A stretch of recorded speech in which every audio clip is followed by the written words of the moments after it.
days ago and said, listen, I've been around Adrian a long time with Houston first and then Milwaukee. He goes through some bad stretches, but I am more confident than anyone that he'll come out of it. Horner playing shortstop today, a rare day off for Dansby Swanson, has been struggling, and Horner fouls off the slider 1-2. Hauser's last start, he gave up 6 runs and 4 1/3 against the Cardinals. 14 runs in his last 2 starts, the most he's ever allowed in a 2-start span in his major league career. Horner, Tauchman, and Happ, the first 3 up for the Cubs. This has been a very low-scoring series. Only 11 runs scored total in the 3 games. And the 2 teams combined hitting .156 in the first 3 games of this series. So every mistake has been crucial. Cubs made a couple of errors in the second game, and the Mets took advantage of those. Grounded slowly toward third. Bare hand play from Beatty, and he got him at first base. Brett Beatty continues to shine with the glove, and that time with the bare hand. Really a very nice play. This is the most difficult play he's had with the bare hand on a slow roller, and he was up to the challenge. Beautiful play. Well, when you're going through some struggles, you need those early plays to get you on the right side of it. Hauser appreciated that. So 1 out and nobody on. Now the hottest bat in the Cubs lineup, Mike Tauchman, 3 for 10 in this series, and he takes a fastball outside.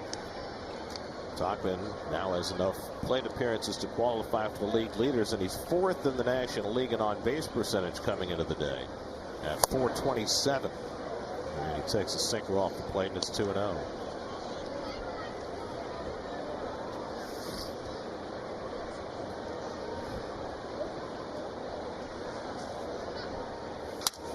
On the ground again, and this time it's McNeil. Throws out Tom Happ, who's really going through it right now. 1 for 10 in this series, 5 for his last 38. And he takes a knee-high strike, but he had the outfield assist last night that cut down Alonso at the plate with a lot of help from Nick Madrigal, who made the relay. That was a nice changeup by Hauser to get ahead on Happ, 0-2. Francisco Lindor out of the lineup for the first time this season. Came out of the game last night not feeling well. Feeling a little bit better today, but not in the starting lineup.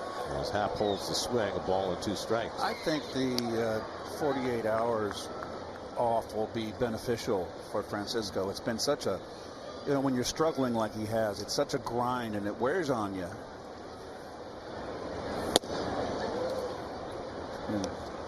2-2 count. It's been 2-2-2 for Hauser. 2 ground balls on 2 sinker balls, 2 broken bats. Ground balls are his game. He pops one inside. That's that pitch he's not been able to nail this year. The one that made him such a success the second half of last year. That fastball inside to the left-hand batter.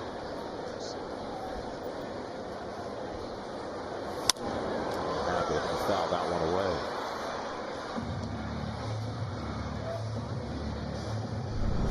And your City Metropolitan defense. Wendell, of course, at shortstop with the ailing Lindor.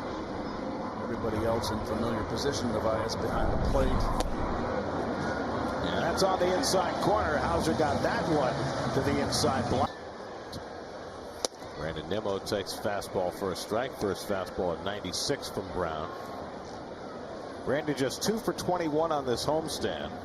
But his on-base percentage still a healthy .356. He's late on that fastball, and it's 0-2. And you can see what Ben Brown brings to the table. He does. That four-seamer, I was saying, he throws 63% of the time, but the league so far is hitting .298 off that pitch. He's also got a sharp breaking curve. And he comes inside with the 3rd straight fastball, 1-2. He's got a good heater. Big, tall kid. 6'6", 24 years old. 33rd round draft pick by the Phillies. Coming out of high school. There's the curveball, and Nimmo pops it up to shallow left. In comes Ian Happ to put it away for the first out. The Cub defense brought to you by your Tri-State BMW Centers. In the middle infielders, Nico Horner, only his 2nd start at shortstop. And Madrigal has 8 starts at 3rd, but only his 2nd at second base. And there's your outfield out there. been pretty much the threesome that's been playing in this 4-game series. Probably mentioned on Horner, he was their regular shortstop 2 years ago before the Cubs got Dansby Swanson. Here's Starling Marte bluffing a bunt, taking high. Marte returned to the lineup last night after 4 days on the sidelines due to a death in the family. 0 for 4 last night, and he swings and misses at the breaking ball, and it's 1-1. There's your umpiring crew. Chad Fairchild, the crew chief, who said, "Take it up with the league office," is behind the plate today. Hey, pass the buck. It's right. Well, he didn't make the call. That's right. The call was made in the replay center, and as it turned out, in terms of the latest guidance on home plate blockage rules, it was the correct call. So the Park Avenue, or the New York office, is really the Oval Office. The buck stops there. Only when Harry Truman was. That's right. Depends on who's in charge. Yeah. DJ Stewart, the on-deck batter. 1-2 for Brown. And he's away 2-2. Ben Brown out of the same high school that produced Steven Matz and Anthony Kay. They're left-handed. He's right-handed. They grew up Met fans. He grew up a Red Sox fan. Red Sox on Long Island? Come on. That's just off the corner, 3-2. Apparently, the rest of his family were Yankee fans. In order to be a contrarian, he became a Red Sox fan. Be it forever thus in families. Well, they didn't shrink the Chicago in the front part of the jersey. Thank goodness. Because they didn't have to fit the MLB logo on the front. You know that the reason that the names are smaller is because they dropped the logo from the very top of the jersey down a little further so you could see it better. And they had to shrink the letters to make room. And a good breaking ball by Brown to strike out Marte, 2 away. Well, this young man, what I've seen so far, if he can get command of all his pitches, he's got a future. Well, he's got a great arm. Probably would have been a higher draft pick out of Ward Melville, but he got sick his senior year. Ended up losing a lot of weight. That's why he went to the 33rd round for the Phils. Wasn't like they thought he was going to go to college. A lot of times guys will drop in the draft. Robertson, and here he is. Fly ball out to center off the bat of DJ Stewart, and Pete Crow Armstrong is there to grab it. And so Brown has a 1 for details. Christopher Morel leads off in the 2nd inning. Morel 2 for 11 in this series, hit the 9th inning home run that won the opening game of the series for the Cubs. And a bouncing ball for Wendell to handle. Sets and throws, 1 away. Well, the Cubs have been keeping their heads above water despite all of their injuries. Justin Steele started a rehab assignment last night. Ben Brown has taken Kyle Hendricks' spot of the rotation. Hendricks had been struggling, but they really missed Bellinger and Suzuki, and they've been able to win 2 out of 3 in this series without scoring a whole lot of runs. Imanaga was just fabulous last night. That was a brilliant performance. That's driven down the right field line off the bat of Michael Busch, and that hops off the top of the wall. Busch heads for second. The throw by Marte, and he slides in safely. Marte made that a out of the glove. It immediately comes right up to the ear as opposed going towards second base. Go towards second base, it has to make a whole half a revolution, right, before your arm delivers the ball to the plate. When you bring it straight up to your ear or more to your ear, then you have a chance to get on top of it sooner. And that is the whole key with sinker ballers. You got to get on top of the ball. And I felt that his palm was flat, which means he wasn't getting his fingers on top of the ball. It was on the side of the ball, like 2 o'clock instead of 12 o'clock. And that 3-2 slider just missed, and he walks Wisdom. So what happens for sinker ball pitchers is that you can get lazy with your hand. You want to be on top of the ball. Sometimes your palm starts to turn over, and you'll get the sink, but it'll be horizontal flat sink. You get on top of the ball, that's when you get the hard sink straight down, and that produces the ground balls. Flat sink is the ones that go over the wall. So when he talks about shortening his arm action, will that keep his hand on top of the ball? Yes, it makes it much easier. If you have long arm action, you start with the ball where you're flat, your palm open, and then you've got to close it at some point. If you just go right to your ear, it's already closed. It eliminates one of those steps. Nick Madrigal, the batter, with 2 on and 1 out, and Hauser misses away with that fastball, and it's 2-0. To tell you how quickly it can go awry, once I started throwing the split finger, you know you have to switch your fingers. My fingers started to automatically open up during the sinker, and it took away my sinker because my fingers were opening up instead of keeping them together.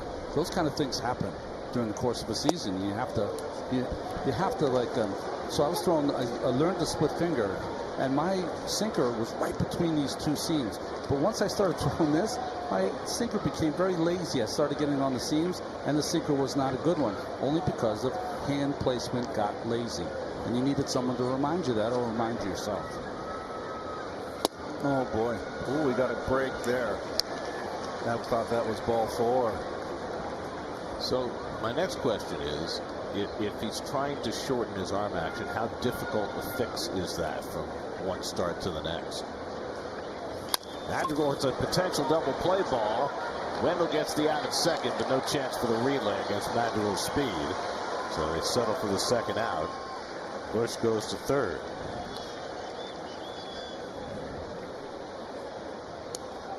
Is he called safe at second base? Did he come off the bag and there's no beef? Or did he beat it? Oh, wow, he beat it. He did. Oh, great hustle by Wisdom. Wisdom is not a fast runner. Boy, that's got to be a force out. You got to come to that ball. So that goes as a fielder's choice all the way. Loads up the bases with 1 out. That is my bad. I was so enthralled, Ronnie, by your commentary on the ball that I was looking at your. I did not see. I think that's the second or third time that Wendell has stayed back on the ball instead of being overly aggressive. That's just foul as he tried to make a sprawling stop on the ball hit by Pete Crow Armstrong.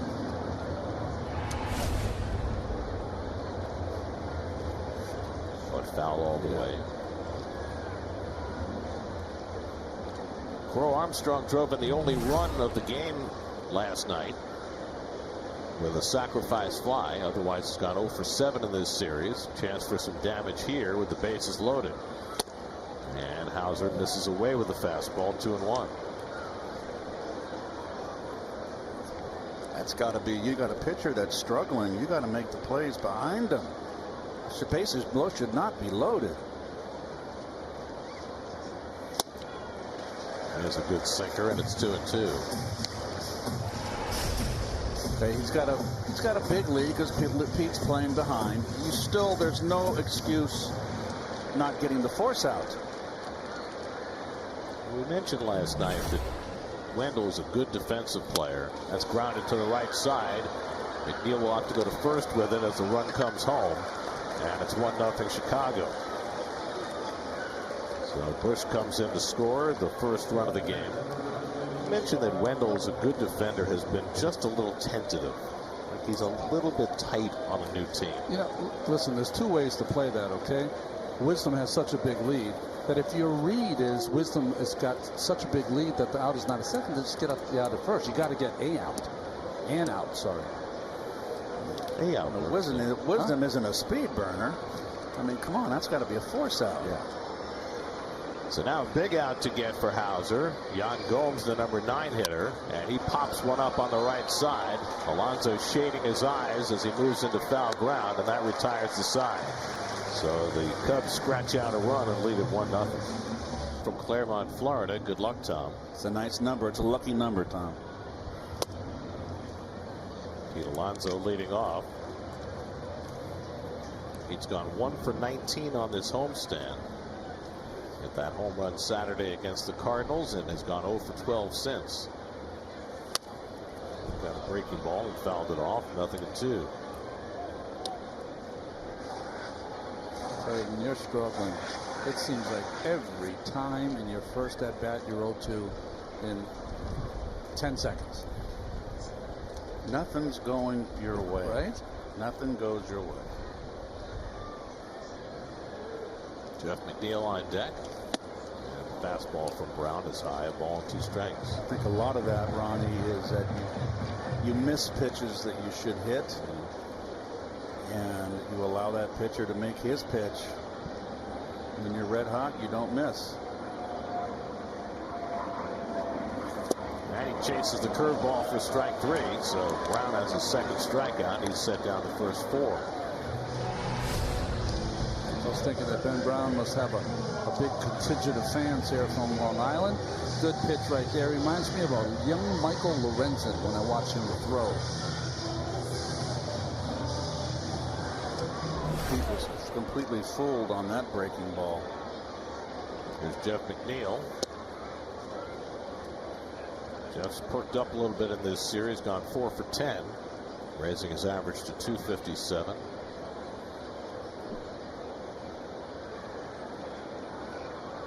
And every reason to believe he was going to have an RBI in the 9th inning yesterday. Flies this one out to left field, as he did last night. And he has it 2 out.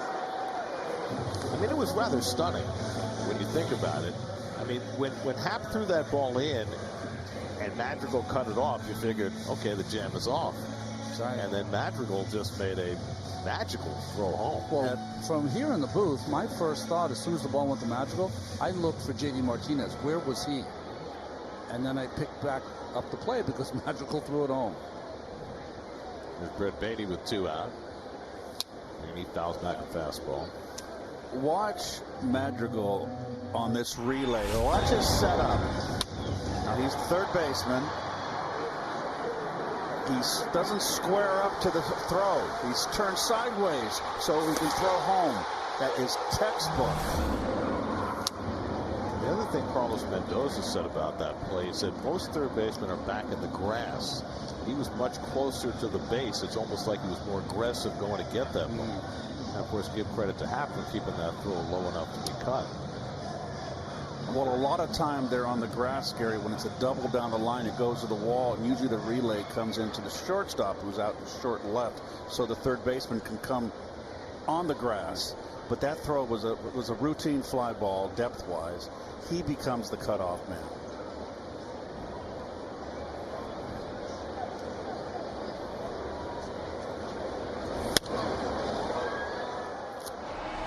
All you kids out here, watch the setup of Madrigal. Not a square. Now watch him turn. See how he's turning? Now he's in a position to throw home. If he had been squared up and stayed squared up, chest facing the left fielder, it's a longer turn to make the throw, and that would have been a precious split second, and Pete would have been clearly safe.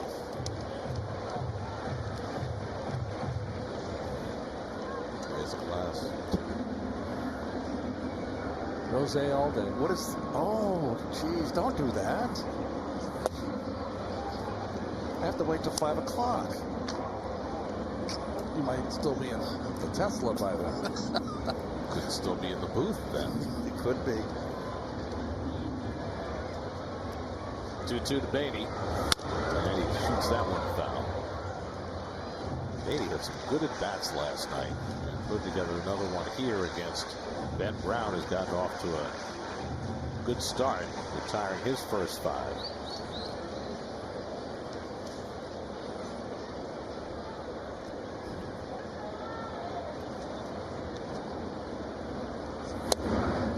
Sails that one outside. It's 3-2. I have we're 2 outs, so I'll hold on to this. But I have a question about the home plate umpire's setup on that call last night. When you saw the relay with Heim in that Texas play, umpire was in the same position.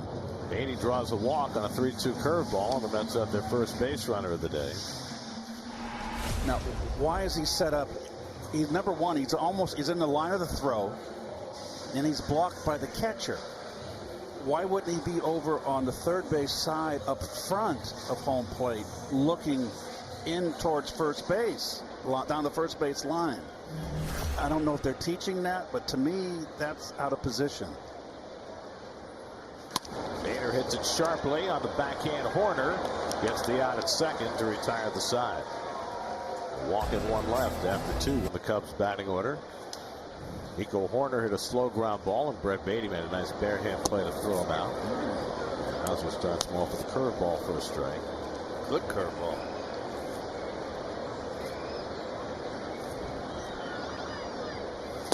You know how weird it is to come to a Mets-Cubs game and have neither Francisco Lindor nor Dansby Swanson in the lineup?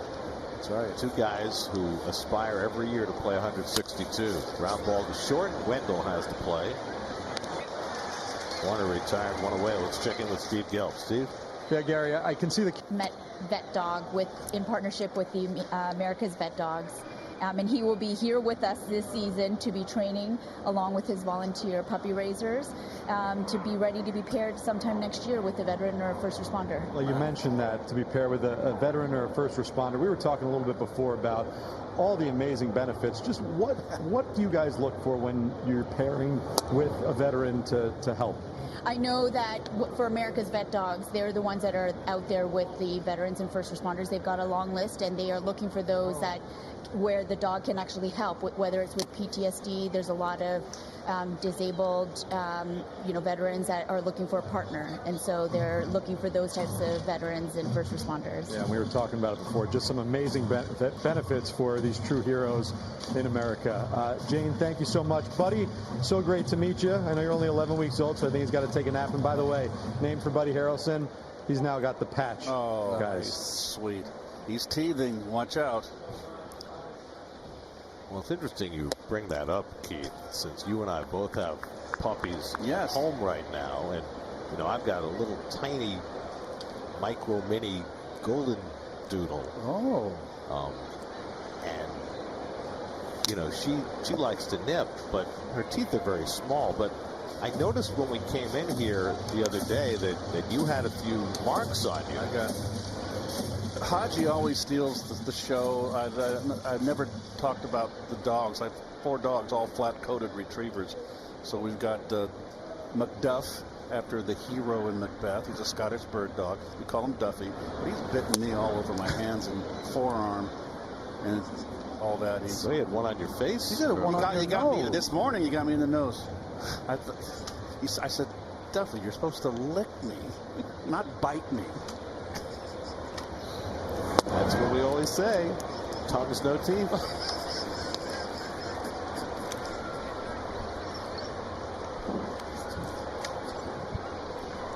Lucy's heard it once, and she's heard it 1,000 times.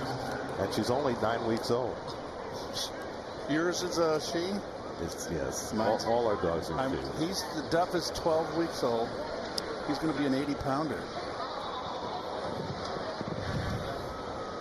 He's Ian Happ after the walk to Tottenham.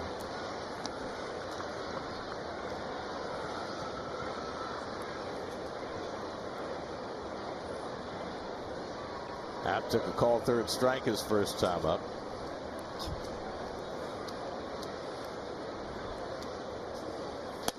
Snap throw by Narvaez. And Tottenham got back safely.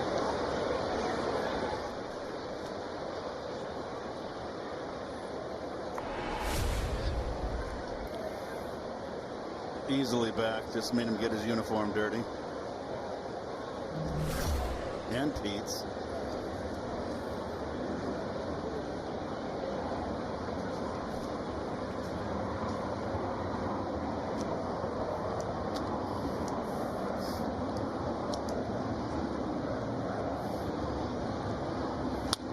Happ rolls over one, fouls it off, 1-2.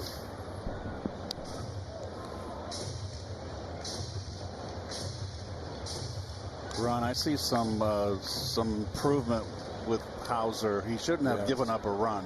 He should have a scoreless game going on right now. I'm seeing his ball down more, getting more sink. 5 outs on the ground so far. That's a good sign. Sometimes the right team comes along at the right time. He's struggled, certainly, but he's always pitched well, especially the last couple of years against the Cubs. Ian Happ has really been the only guy that's really hit him hard. Happ's 4 for 12 against Hauser. 9th career start against Chicago. Fastball taken high, 2-2. So I was trying to ask you before we got sidetracked. You know, when he talked about shortening his arm action, how difficult a fix is that? It can range, Gary. You can go to the bullpen and you could throw one pitch and go, aha, I got it. It can happen that quickly, or it can happen, it takes over 2, 3, 4 starts sometimes. It's usually a quicker fix because all you have to do is, if you're at home and you're a sinker ball person, you just stand in kind of a doorway and just bring your arm right to the wall. That's the movement you want to have. That kind of movement instead of back. You want it straight up against the wall. That 90-degree angle, and then deliver the ball. So it's almost like you're throwing like a catch. Yeah.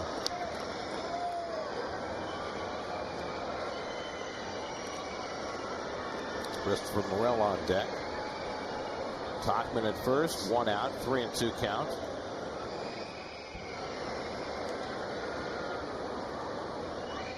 He's running, and it's too high, ball 4. So Hauser putting himself in jeopardy with walks again.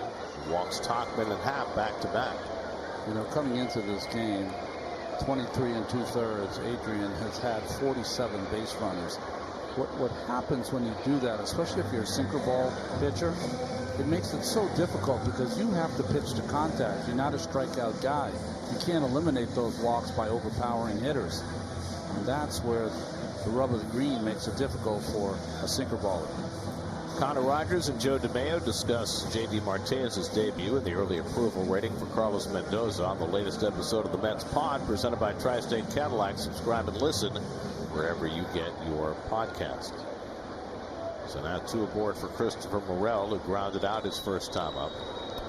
Now the flip side of that with Hauser,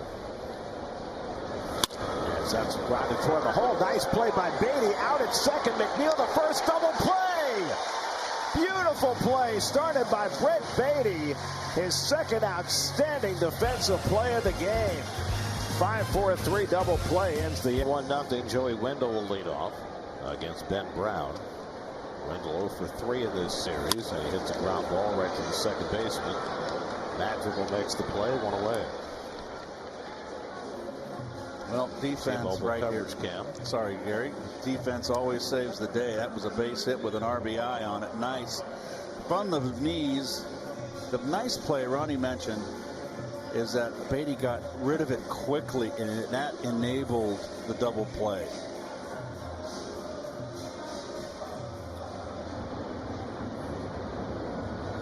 Pitchers always love the good defense behind them, of course.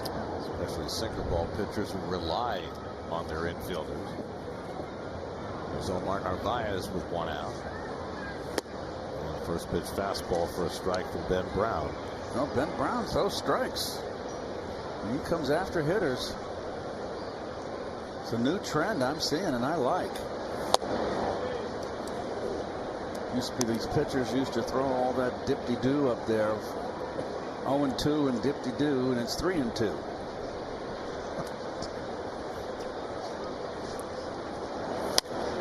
Is that like dippity-doo? You're like Longfellow. Little dabble, do you? I just like, I get ahead of you. I got you in trouble, pal. Here I come. Boom. Hit it. See if you can. Like Ronnie used to. And Narvaez is down on strikes. That's the 3rd strikeout for Brown the first time through the batting order. You think you would have been a good pitcher? I was pretty good in high school. No, I'm not saying about stuff. I know you were an athlete and you could have done it. Playing only once every 5th day? I don't know. I had a good arm. I threw a 2-seamer and it sailed. And naturally, I had no breaking ball. Yeah, then no. But you know what? Tell me this. My elbow, I couldn't throw a ball 10 feet the day after I pitched a 7-inning game. That's not a good thing. No. Nimmo flying to left his first time up. It's an overpowering fastball from Brown, 1-1. Now the Mets offense has been up and down, and the Mets record has reflected that. They started out 0-5, couldn't hit a lick. 112 of 15. Their lineup was producing. And of late now they've lost 7 of 10, and things are going south again. See it reflected there. Streaky.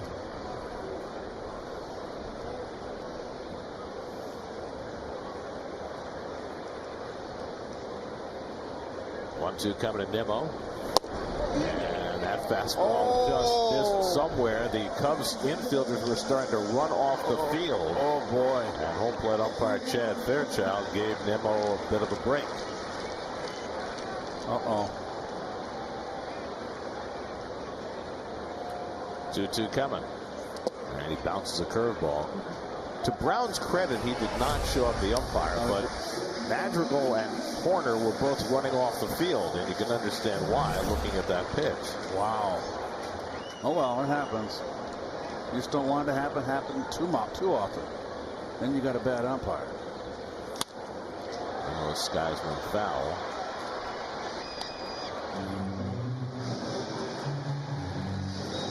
Brandon had a leadoff home run in the second game of this series that got the Mets going.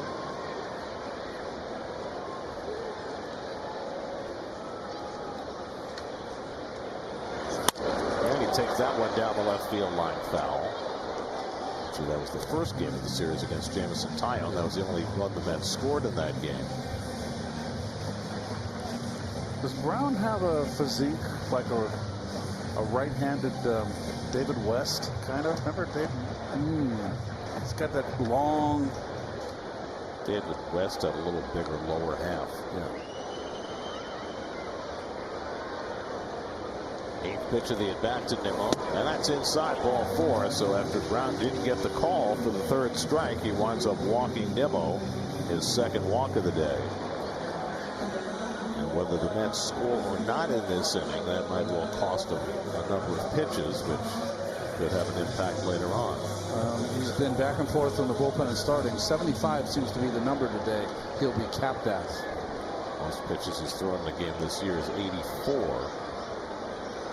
Marte, and takes the first pitch curveball upstairs for ball 1. After seeing Brown, if I'm facing him for the first time, if I'm going to get 5-6 pitches off of him in a bat, I'm going to get fastballs. He's going to throw the fastball. Be geared on it. And Marte takes that fastball down, and now it's 2-0. He kind of rushed that one a little bit. Kind of lost his range with his pitches after the pitch was not called. Lost some of his, I don't know, focus. Good pitch to hit. Marte struck out on a breaking ball his first time up. And he carves that one down the right field line, and that'll go foul. And we're running all the way. We'll come on back.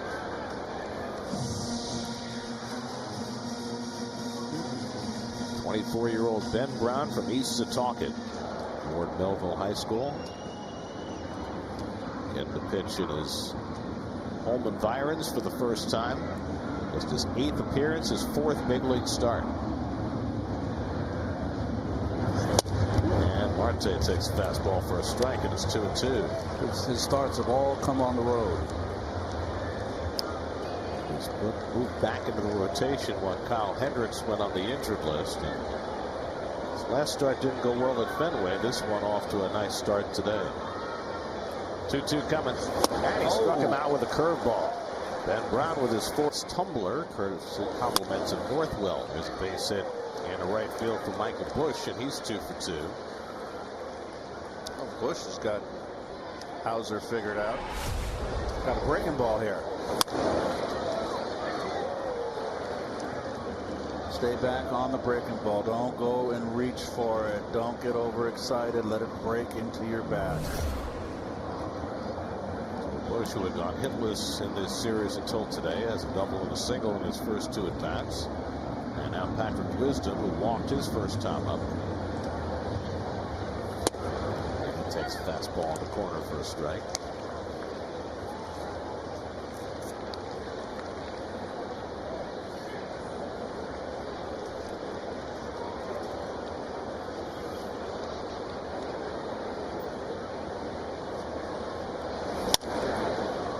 Ball along the right field line, a long run for Marte. Slides on the line, and he made the catch. Nice play by Marte. Caught it in fair territory, and that is the first out. It's not an easy play right here. That was going to be a fair ball. He was playing deep and into right center. I had to come all the way and just timed it perfectly. That low wall scares me anytime a right fielder goes that way. The Mets played some nice defense behind Hauser. A couple of good plays by Beatty, and now Marte, who has some gold on his shelf. There's Nick Madrigal.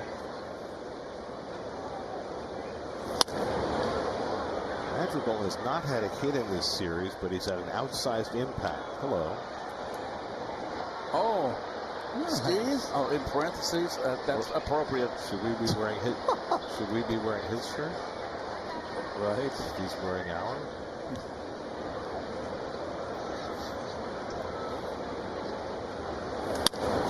Grounded toward the hole. Wendell gets in front of it to second for one, and the relay to first not in time. Neal hesitated in the middle of that throw. I don't think he got the good grip. The good grip, yes. Using the bag as a shield again. Nice toss here from Wendell. See, he just couldn't get it, and it came out like a little changeup. Probably wasn't going to double up Madrigal anyway. So 2 out. And here's Pete Crow Armstrong, who drove in the only run of this game with a ground out. And he grounds this one right to Wendell. He'll take it to the bag, and that retires the side. A hit and one left, still 1-0 Chicago. It's off the home fourth. The question was, who were the 3 Mets to finish second in the MVP balloting, since no Met has ever won the MVP? I'm one of them. I got trounced by Ryan Sandberg in '84, second. Piazza?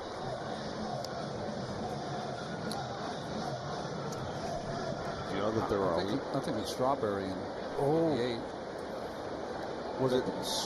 No. Remember, McReynolds and Straw kind of exchanged. Right. Gibson won it. Right. Gibson won. It was 88. Right. Do you know that 11 MVPs have played for the Mets? Of whom you were one? That's a Stewart takes call, strike 3-1. Oh yeah, we were going to say, you know, you got trounced by Ryan Sandberg, but we did, especially with all his great play and Hall of Famer for the Cubs, say something to Ryan Sandberg, who's going through a little health challenges right now, and we wish Ryan the best. One of the great guys, one of the great competitors, great ball players to play against that I ever played against. More at bats against Ryan Sandberg than any player I ever faced. Really? Yeah. Hall of Famer, 9 Gold Gloves. Only Robbie Alomar's ever had more at second base. Just so quick inside, Keith. Really smart. Yes. High ball, good high ball hitter. Good high ball hitter. And he can go situational hit. He hit second in that lineup. And he could go to the opposite field when Bob Denier or Larry Boa got on base. Great Wrigley Field hitter at 40 home runs one year. So the Mets get a leadoff base runner on the walk to Stewart. That's the 3rd walk given up by Brown. Mets still looking for their first hit in this game. Alonso struck out his first time up.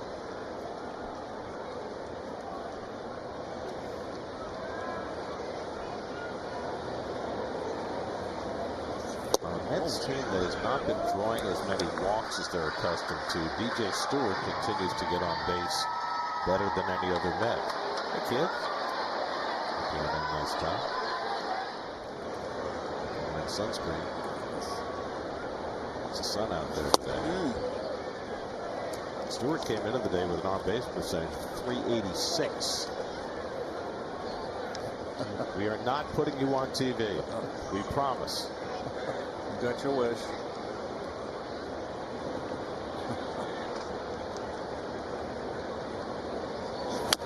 I am a bit surprised after seeing Brown now. This is his second time through the order, and watching how he's attacked all the hitters. He throws his fastball, and the Mets have taken a lot of his fastballs. I'm surprised at that.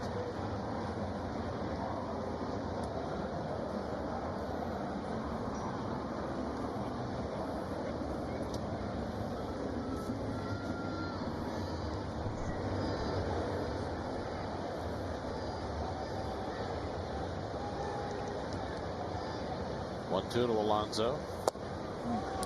Fastball low and away, 2-2. There's Nathan's fries.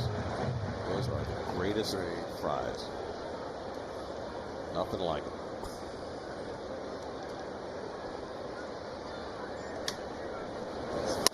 Alonso pops one up in the shallow right. On comes Tauchman. And he puts it in his hip pocket. Throw back to first, and he doubled up Stewart. DJ did not slide coming back into the bag, and he gets doubled up. 2 out. Oh, man, that's inexcusable right there.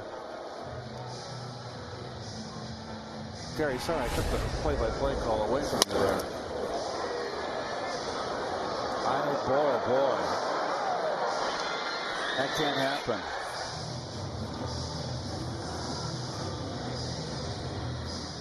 Remember, Tauchman tried to come in on a ball yesterday, wasn't able to get to it, so he was happy to get to it and then turned it into 2. The way he caught it on his hip put him in a good position to throw the ball. Yes. I just don't. I think DJ thought he wasn't going to throw, and he threw on the run, too. You got to go back in sliding.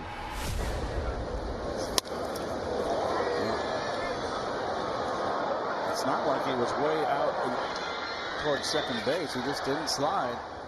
A short throw for Tauchman from where he caught that ball. 0-2 to McNeil, who flied out his first time, and he pops this one up into shallow center. Backing up his Horner, called off by Crow Armstrong. Side retired.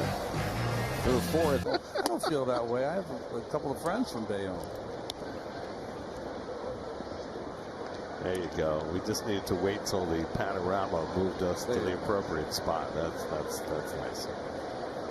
Yan Gomes leading off in the 5th. Gomes fouled out his first time up. Adrian Hauser coming off a 6-pitch 4th inning. Things have definitely gone better for Hauser today, despite 3 walks in the first 4 innings.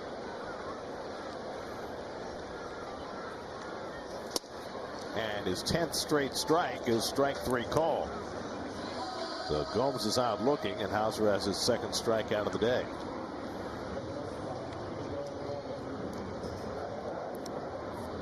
So 1 out and nobody on. Now Nico Horner, who's been up twice and grounded out both times. This game feels very much like the first 3 games of this series. Great starting pitching. Not much hitting. Game likely to be decided late. Cubs won 3-1. Mets won 4-2. Cubs won 1-0. This one's lined into right center. A base hit for Horner. Bader gets to it quickly, and Horner will stop at first with a 1-out single. That's nice hitting by Horner right there. Going with that, I believe, breaking ball and going right with it. Yes, it was a breaking ball, and he just hit it right where it was pitched. That's how it's done. Look at that head on the ball, driving right towards the pitcher. Gotta watch him. He might try to steal a base here. It's a good time for it. Left-hand hitter up. Horner stole the base last night, just his 2nd of the year after 43 steals last year. Mike Tauchman is grounded out and walked. Foul tips the sinker, 0-1. Playing Tauchman the pull on the left side of the infield. Pretty much straight up on the right.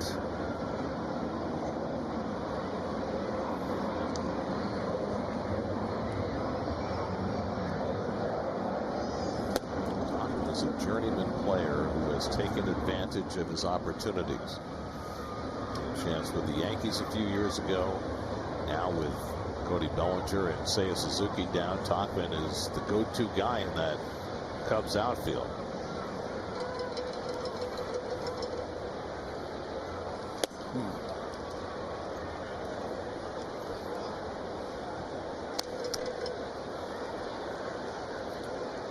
Third time through the lineup for Hauser now. Have to be real precise here. Use that sinker, get the ball on the ground.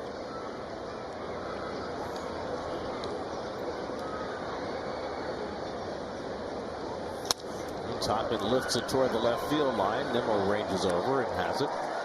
2 out. Back to first goes Horner.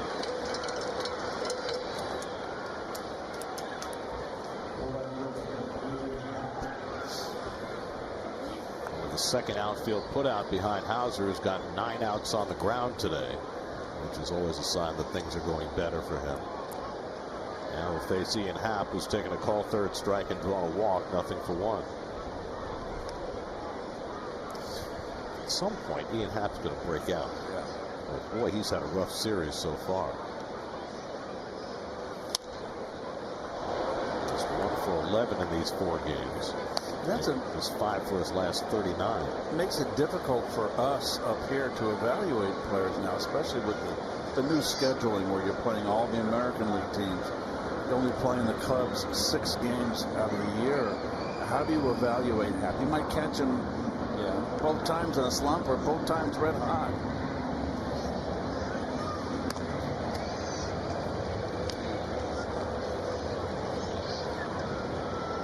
Cubs today are playing their 32nd game. They have yet to play a National League Central team. The first in-division game is tomorrow night against Milwaukee. That's nuts. But you know what? I'd rather play those games late than early. 21 of those 32 have been on the road also for the Cubs. Cowbell man. How do you mean that, Gary? With the present scheduling? Right. You only make 2 trips to each city in your division. I'd rather play them later in the year than play them earlier. Gotcha.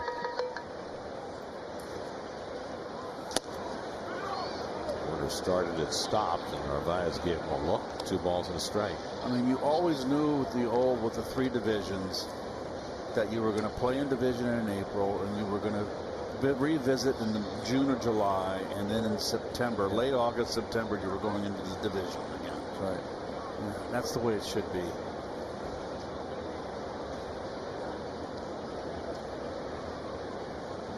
Two 2-1 to Happ.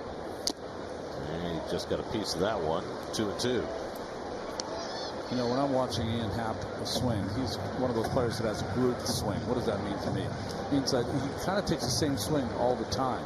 So if he's not swinging at balls and swinging at balls in the middle of the plate, that's when he goes on a hot streak. He's swung at a lot of pitches out of the strike zone in this series. It's that sinker just below the knees, and it's 3-2. Oh, but we just tipped it under. There's that, drop that back shoulder. You get under the ball. Warner will be running. Alonso playing behind him. 3-2 coming to Happ, and he fouled away the fastball. This bat angle looks a lot like Freddie Freeman's, except that Freeman has better bat and ball skills than Ian Happ.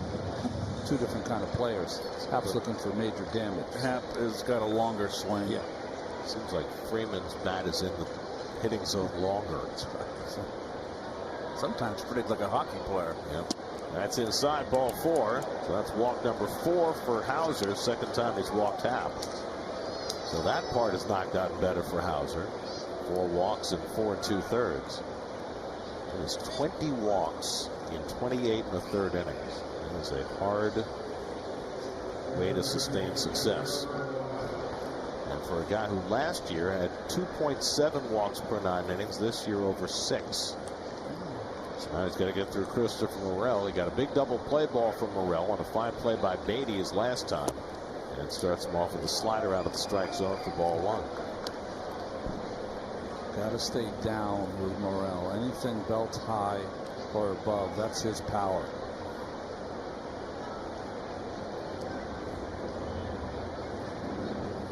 And Morel fouls off that slider, and it's 1-1.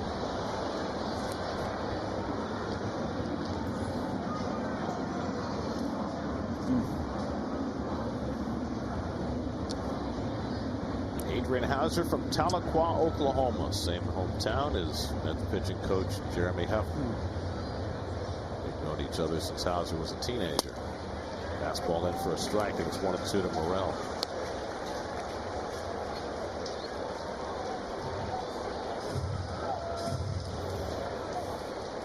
Few pitching coaches in this game that are more respected than Jeremy Hefner. He's forged himself quite a career Runners go. The pitch is high. Throw to third by Narvaez, and Hoerner's safe. The Cubs pull off the double steal. Hoerner to third. Happ steals second. Third of the year for Hoerner, first for Happ. Boy, doing it again with 2 strikes. Fortunate for Morel, it was a ball. Now a base hit can score 2. Kind of want to get that stolen base a little earlier in the count. So now 2 in scoring position for Morel. 2-2 from Hauser. And a high fly ball left field.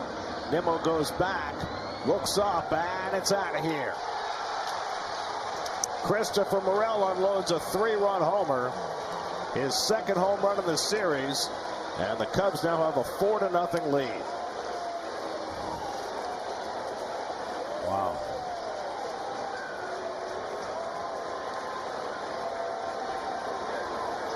Morel hit a game-breaking 2-run homer in the 9th inning of Game 1 in this series. And now he has put some air behind the Cubs in this game with a 3-run shot. Fastball, wanted it away, Ron, belt high. And he likes the ball in. He's got a fast bat. That was pretty much the same pitch he hit the first game. Took Diaz deep on Monday and now gets Hauser for his 5th home run of the year. For Adrian Hauser, that's only the 2nd home run he's allowed in 6 starts.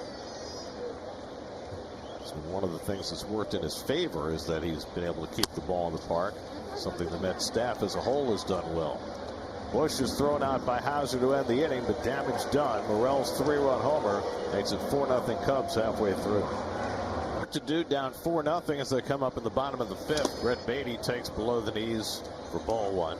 Beatty walked his first time up, one of 3 walks issued by rookie right-hander Ben Brown, who was not allowed to hit over the first 4 innings. Brown has struck out 4. It'll be Beatty, Bader, and Wendell for the Mets in the 5th. The Mets looking for their first base hit in this ball game.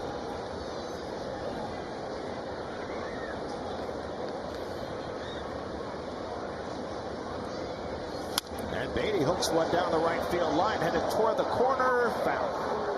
That's the 2nd one in this homestand that he's hit foul down the line.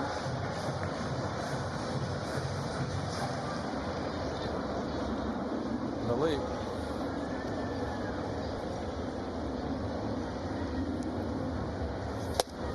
Brown misses away with a fastball, 3-1. Ben Brown had Tommy John surgery in 2019. Then came COVID in 20. Slow recovery. He only pitched in 7 games in 21. So he basically missed 3 years. That's why it's taken him to age 24 to get to the big leagues. That's why I think we've seen a lot of players come off that weren't on the radar because of that COVID year. How did they spend their time getting better as a ball player? Some did, some did not. Might have actually benefited him that he was recovering from Tommy John, because so many guys who, when they're on the shelf, might have gone in with less than stellar physiques, come out of it much better off. Yeah. Nothing to do but work out. Beatty takes a low ball forward. The Mets again have a leadoff walk, 2nd straight inning. And the 2nd time that Beatty has walked. Let's answer our Mets trivia question, brought to you by Duncan. The 3 Mets have finished 2nd in the MVP voting. We had 1 vote from me, and that would be him, Keith. And then Tom Seaver and Darryl Strawberry, the other 2. Okay. Now Seaver, that was in '69, correct? McCovey won it. Seaver won 25 games that year. First of his 3 Cy Young awards. Oh, Gary, I got it. Seaver had finished with 8 straight complete games with an ERA of 1.00 run. It was a close vote for the MVP. McCovey got 265 points and Seaver got 243. Wow. Yeah, that's close. That's close. Big Stretch hit 320 that year, had 45 home runs and 126 RBI. Giants finished 2nd to the Braves that year, obviously. Bader takes a strike. So now, how many of the 11 MVPs who played for the Mets can you name? I've got one. Keith. Seaver. No. Seaver. That's line to left field. A base hit for Bader, and the Mets have their first hit of the day. So Harrison Bader breaks the ice for New York. And the Mets have something working in the fifth. First and second, nobody out. Let's see if that gets the Cub bullpen moving back there. Bader likes that ball up. Fastball stays level on the high pitch. That's why he's a good high ball hitter.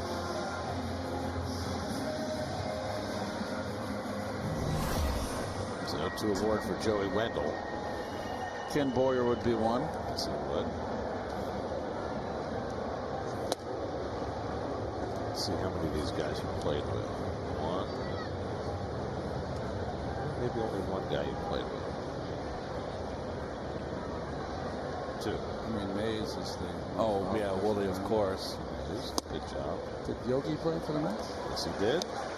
Yes, Yogi, good. That's right. Three-time MVP. Duke win an MVP? Yes, didn't he? Who's that? Duke Steiner? No, never. Okay. Okay, good call, though, Ron. Two guys you guys played with. 0-2 to Wendell. And that's outside. A ball and 2 strikes. Brown is topped out at 84 pitches in his 3 starts. It's 74 now. No action as yet in the Cubs bullpen. He's working with a 4-0 lead. Kevin Mitchell. That's right. Yes. 1-2 coming. And slapped toward third, a foul ball. One guy you played with who won an MVP before he got to the Mets.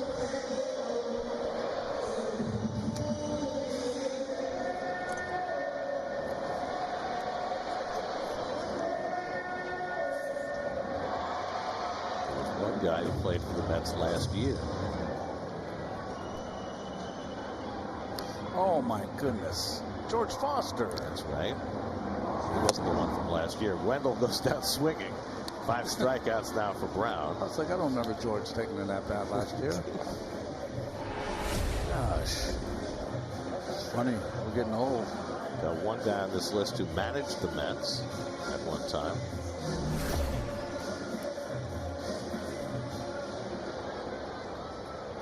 Here's Omar Narvaez, who struck out his first time up.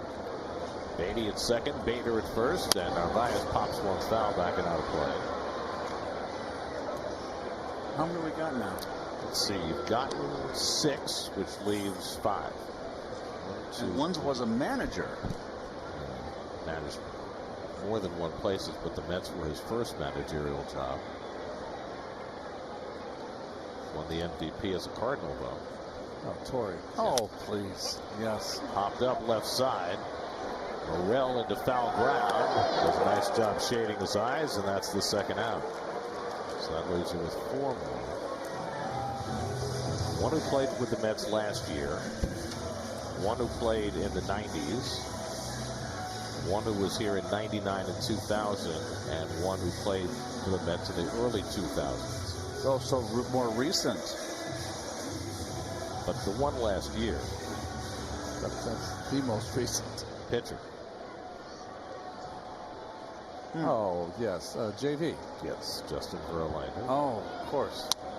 Fouled back by Nimmo, 0-1. What about Piazza? Did he win one in Los Angeles? No. Never won.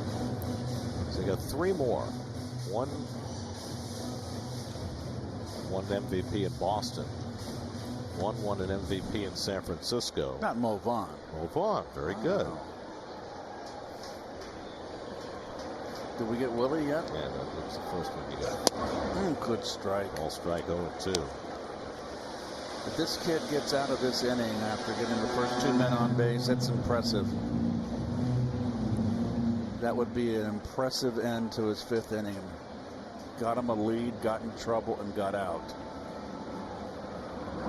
And Nimmo slaps one through the hole, a base hit. Around third comes Beatty. He'll come in to score. Bader goes first to third. Brandon Nimmo gets the Mets on the board. His 19th run batted into the season. And it's now 4-1 Chicago. Well, got the breaking ball away. Went right with it. Nice hitting.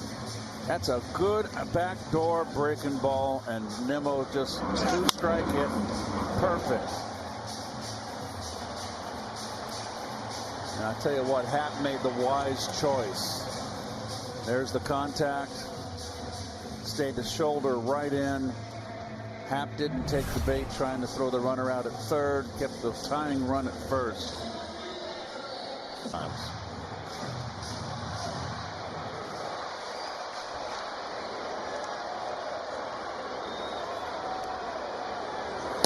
Marte takes curveball up and in for ball one.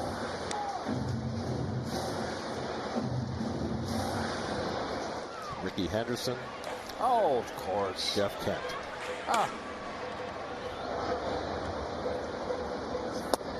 And the fastball misses down, and now Brown digging some depth for himself. Behind in the count, 2-0 on Marte. First and third and 2 down with a run home in the 5th. And Marte drives one into center field for a base hit. That brings in Bader with the second run of the inning. Marte with his first hit since coming back from the bereavement list. Drives in a run, and now it's 4-2 Chicago.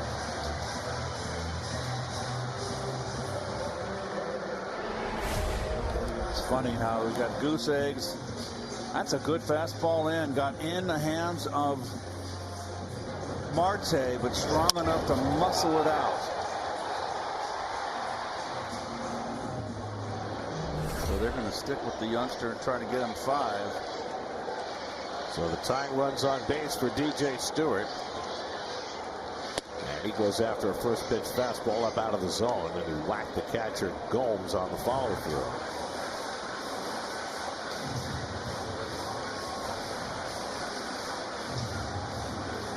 Hasn't lost anything on his fastball. Stewart, a good fastball hitter. Now at a career high 85 pitches. Brown trying to swim his way through this 5th with the lead. Nimmo at second, Marte at first. And he misses away. Ball and a strike. And Brown looking for his first major league win. This is his 4th start.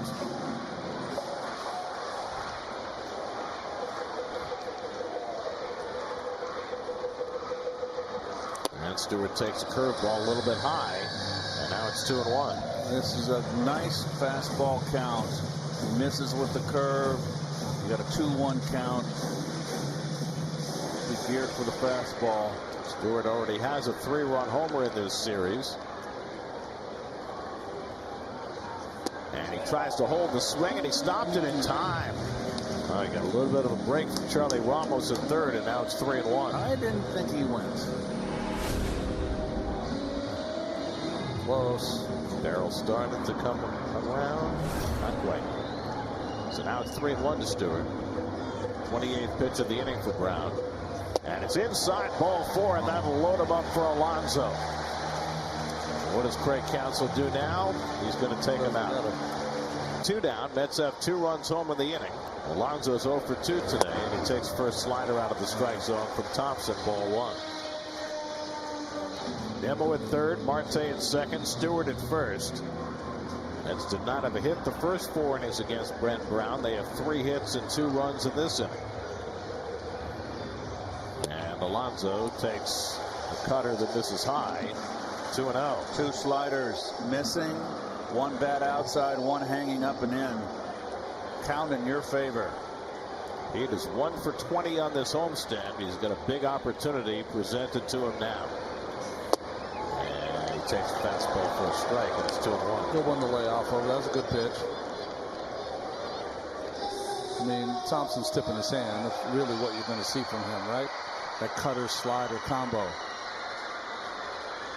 Jeff McNeil would be next. And Alonso swings and misses at a fastball. It's 2-2.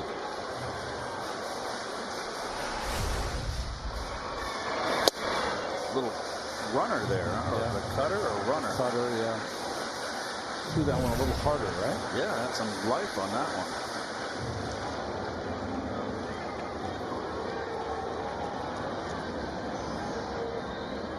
Two to Alonso. And Pete goes down swinging on the slider. And that ends the inning. So Thompson strands the bases loaded after the Mets get a pair on RBIs by Nimmo and Marte.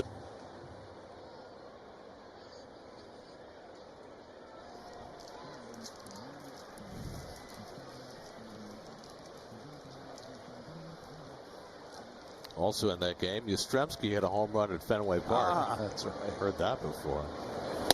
Daniel Nunez on to pitch for the Mets as we go to the top of the sixth. Good power for Nunez in those 2 games so far. 6 strikeouts. Pitched in the Saturday game against the Cardinals. 3 strikeouts in an inning. And quickly ahead on Patrick Wisdom, 0-2. Wisdom hit a fly ball along the right field line his last time up, and Marte made a terrific sliding catch. Wisdom walked his first time up against Adrian Hauser, who had a better outing until the home run by Morrell kind of spoiled his day. McNeil can't make the catch, and in at second base goes Wisdom. Well, I'm not sure why Marte was not calling McNeil off on that ball. He lost it in the sun, Gary. That's why he didn't call him off. You look at Marte, all the players, look at the shadow. Their shadows are Marte's shadows going all the way back to right field. You can see his shadow. So right, the sun's right in his eyes.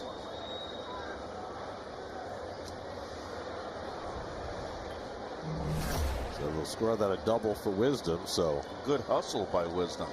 Marte took one away from Wisdom, and the Sun gave one back.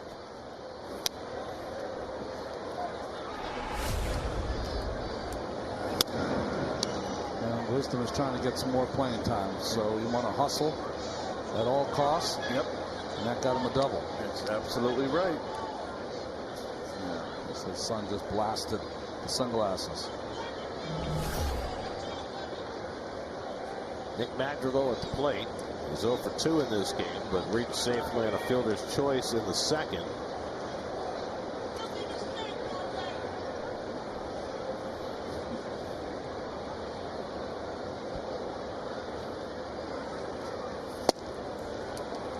There's been a stealthy presence in this series. He hit the ground ball in the first game of the series, where Wendell tried to turn a double play rather than coming home, and he got the RBI. Then he made that terrific relay throw last night. Safe on another fielder's choice today. It's popped up foul. Alonso will give it a look. And he'll have room and stretches to make the catch. That ball staying in play for Alonso, and that's a big first out for Nunez in the sixth. Well, 2-run ball game, didn't get the runner over. Nice play by Pete.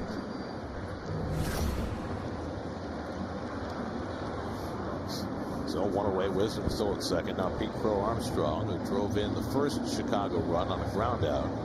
0 for 9 in this series, but has driven in a couple of runs. He had the only RBI in the Cubs' 1-0 win last night. Pops that one foul. Coming up tonight at 11, it's on to Sports Night. Knicks and Sixers game won't even be over by 11. Right? Starting at 9. 9 o'clock, right? 9 o'clock. What is this, the West Coast game? You can see New it. York, Philly? You can see it when we get to Tampa. Yeah.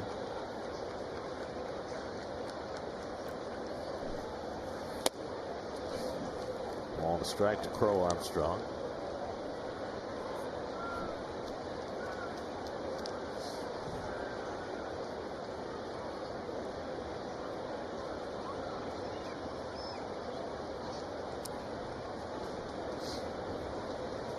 There goes the runner.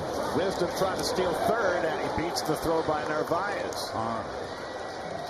Patrick Wisdom, not noted as a base stealer, his first of the year. Got to hold runners closer. I mean, we're just not paying attention. Looking in. Oh, wow. He got a nice walking lead. I mean, the art of holding runners on is not practiced anymore by pitchers. Infield is in. 2-1 the count on Crow Armstrong. And Nunez misses high, and it's 3-1. The Cubs have only 8 stolen bases coming into this series. They now have 11, which is still the second fewest in the majors, but everybody's been running against the Mets. And foul, 3-2. Opposing base stealers are now 39 for 40 against the Mets. Ooh. Ouch. The guy they caught was a catcher. Will Smith was thrown out in L.A. by Tomas Nido. Nunez needing a strikeout. He's 3-2 on Crow Armstrong. And it's pulled down the right field line, headed toward the corner, and that is a fair ball. In to score is Wisdom, and then at second base with an RBI double is Pete Crow Armstrong, his first hit in the series against the team that drafted him. And the Cubs add a run. It's now 5-2.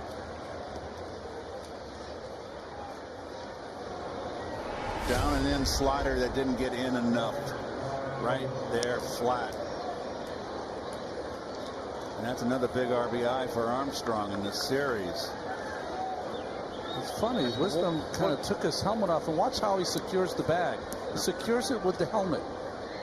Now, is that cool? I don't know. What's the rule? That's a really good question. That is interesting. I've never seen that. I know that you can't use your equipment to pick up a ball. That's right. Right? If your catcher takes his mask and scoops the ball, that's a violation, and everybody gets a base. But can you stay on the base by virtue of holding your helmet against the base? I've never seen that before. I've never seen it. The second base umpire. Oh, that is. All you folks at home, hit the computer. Let's go. Honestly, never seen that before.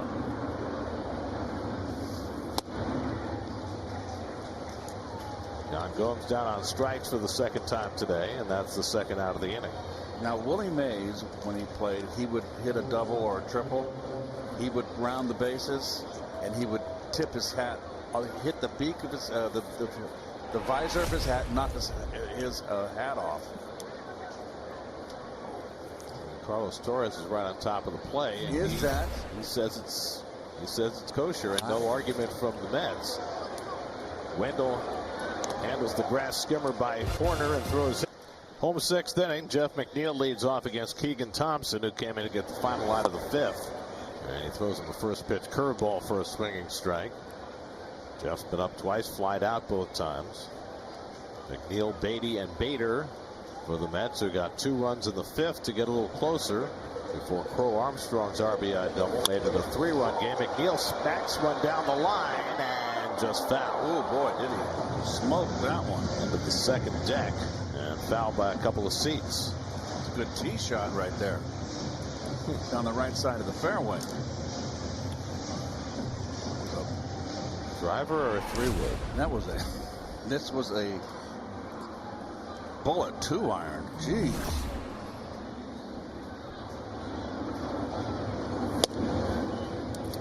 Thompson misses away with a fastball, 1-2. McNeil's hit just 1 home run this year.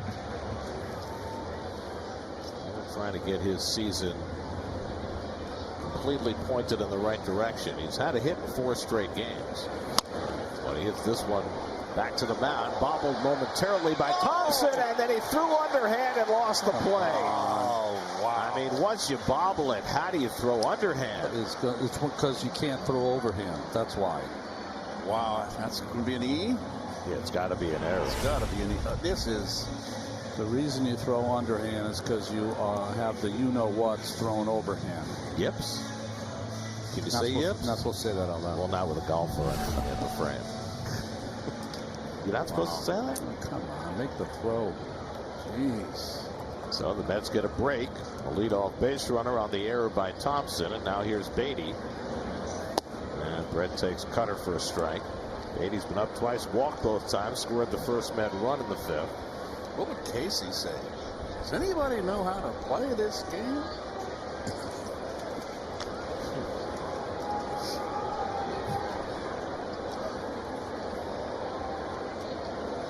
And Beatty turns one foul deep down the right field line. Another one into the second deck.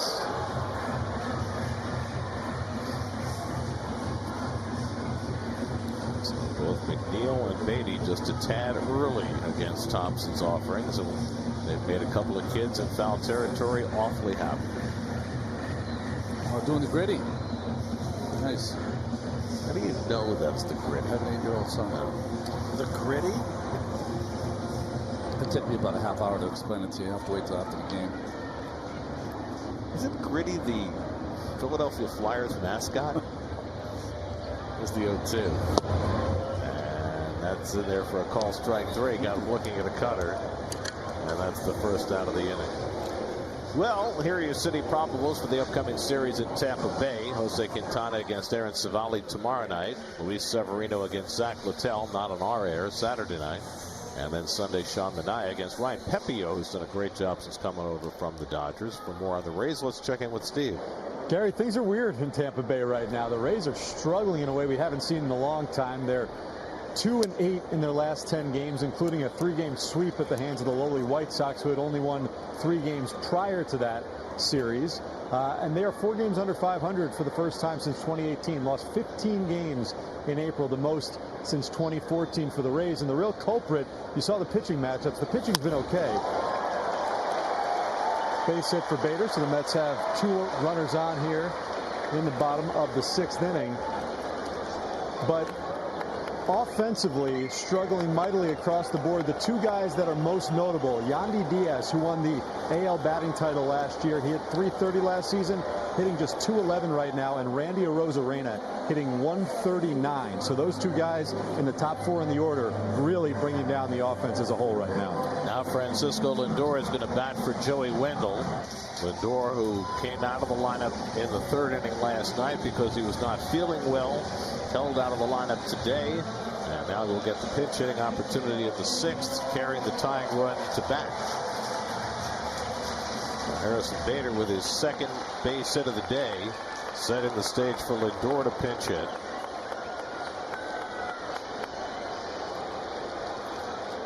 McNeil at 2nd, Bader at 1st with 1 out. Lindor watches the first pitch fastball high for ball 1. Carlos Mendoza hoping for a nice little 3-run bomb here, tie this ball game. Or 2 career at bats against Thompson, 1 hit. And the curveball drilled into right field for a base hit. Around 3rd, McNeil, he'll score. Bader to 3rd, he's being waved home. And Madrigal will not make a relay throw. It's a 2-run pinch hit double for Francisco Lindor to get the Mets within a run. It's now 5-4. And maybe that is the at-bat that gets Francisco Lindor going. Off the bench cold and producing. Little slider in the back door. All over it. Bader with the great speed. He knows how to run the bases. Yeah, he cut those bases nicely, and this whole inning started with the underhand heave from the pitcher. So now the Mets have the tying run in scoring position. Omar Narvaez coming up. Francisco Lindor had only had 6 career pinch hit at bats before that, and only 1 hit. Well, he's a guy who's played virtually every day his entire career. It's the first game he hasn't started this year, and he comes off the bench cold and drives in a pair. Stayed right in on that, kept the shoulder in. He said it, maybe just 48 hours away from the game. Yep. Just, you know, sometimes when you don't feel well, you have some of your best games. Richard Lovelady is the left-hander up in the bullpen with Nimmo on deck. Right now it's Narvaez, who struck out and fouled out 0 for 2. Takes a cutter inside for ball 1. Thompson loves his slider, and he's been hurt by it.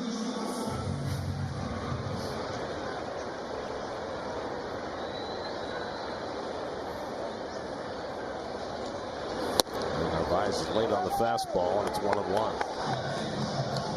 Since Alvarez went down, the Mets have only gotten 5 hits and 38 at-bats from their catchers. Deep in up in the Mets bullpen. Narvaez is 0 for his last 10. Trying to get that tying run in from 2nd.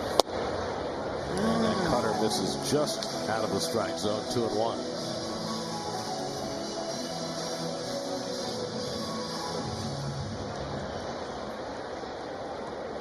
Lindor's only other pinch hit 8 years ago, 2016.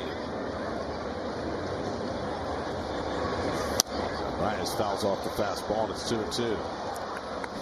Ben Brown went the first 4 2/3 for the Cubs. Held the Mets without a hit for the first 4. Wound up giving up 2 runs, 3 hits, 5 walks, 5 strikeouts. And now Thompson clinging to the lead in the 6th. Mets were down 4-0 in this game. Narvaez drives one toward right center, but cutting across is Crow Armstrong to get it. Lindor tags at second. He'll go to third. Narvaez hit it hard, but Crow Armstrong shaded over that way. And there are 2 out. Now they'll bring in the letter and 2 out, and fouls off the first pitch from Lovelady. Nimmo drove in the first Met run with a 5th inning single, giving him 19 RBIs for the season, which leads the team out of the leadoff spot. In fact, the Mets leadoff spot has driven in more runs than any other spot in their batting order. And the slider misses inside, a ball and a strike. Keegan Thompson went an inning, allowed 2 hits, struck out 2. He's been responsible for 2 runs so far. Only one of them will be earned because of his error, which has opened the door for the Mets here in the 6th. Be alert here. Yan Gomes doesn't seem very comfortable catching Lovelady. And that's driven down the left field line. Over comes Happ. He can't get it. The game will be tied. Lindor in to score. Nimmo to second base. His 2nd RBI of the day, and it's 5-5.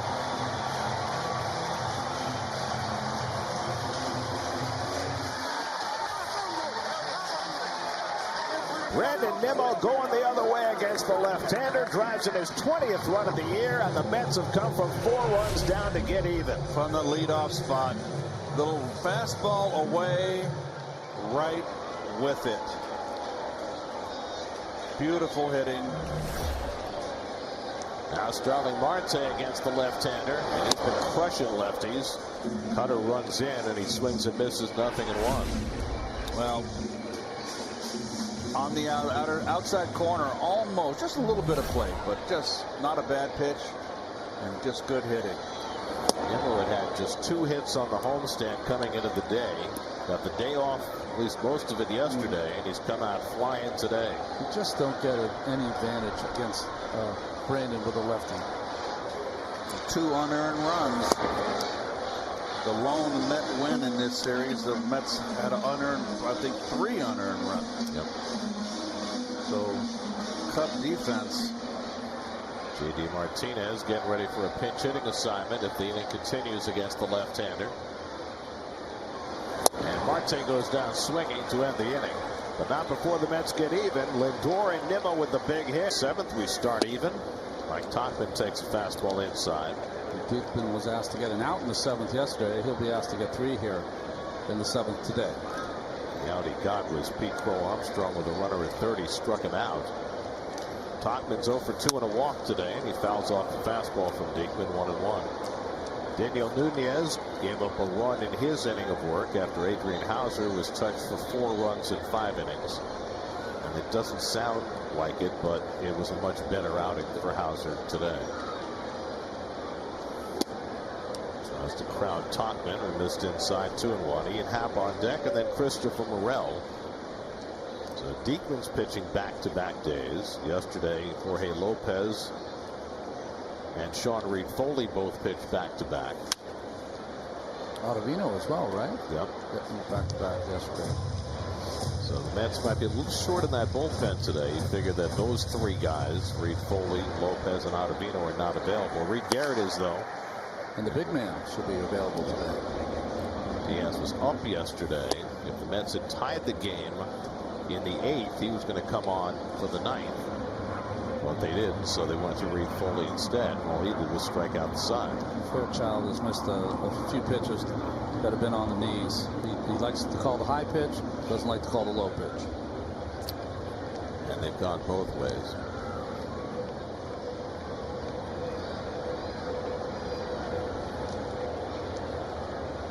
Three-2 coming to Tauchman. Fouls off the fastball.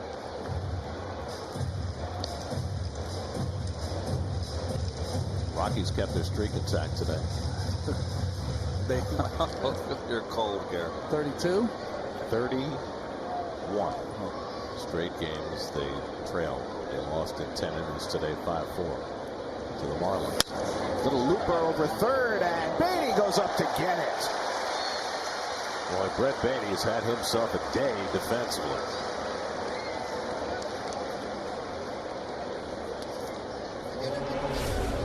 Well, they're playing the third baseman's deep, and enables him to make this play.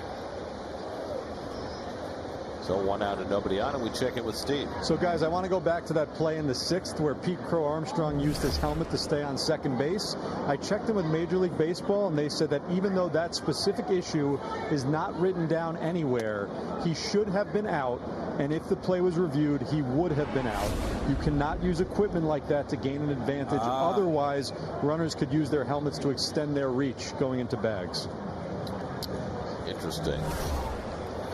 Way to go, Steve. I mean, we knew the rule about making contact with a ball with a piece of dislodged equipment, and it only made sense that it wouldn't be okay to do that with your helmet on the base. Almost every time, because we've been around the game so long, when something looks funny, it's funny, right? It's wrong. Good job, Steve. Ian Happ swings out from under his helmet on a good changeup from Diekman as 1-2. Steve's making like Jimmy Olsen. You know, guys, I can dress up as a hot dog, and I can get you some information like that. Put you on Superman.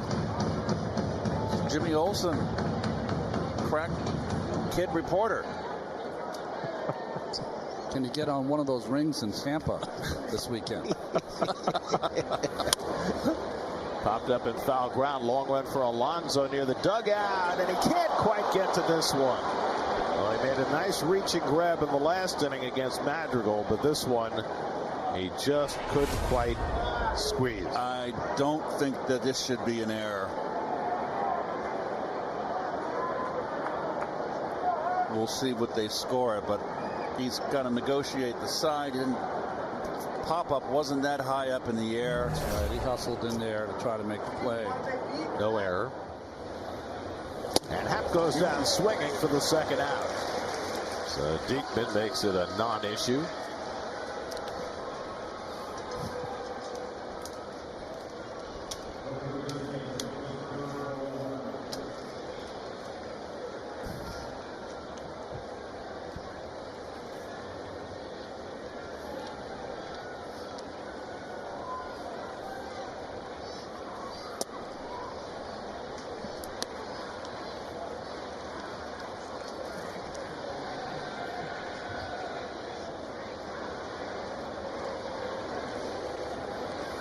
Christopher Morel hit the 3-run homer that gave the Cubs a 4-0 lead in the 5th. His second home run of the series.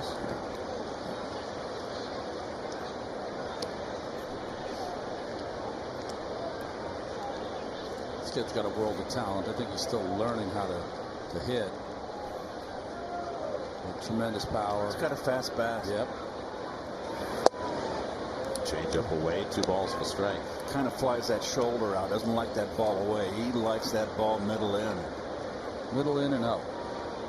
26 home runs last year in only 107 games. He's got significant power.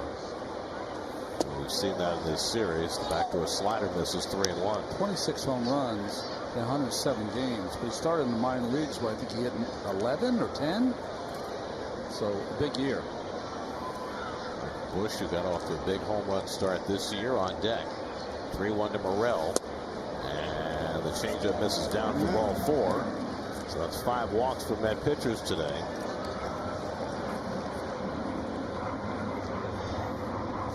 And it puts the go-ahead run aboard with 2 out for Bush, who's already got a single and a double in this game.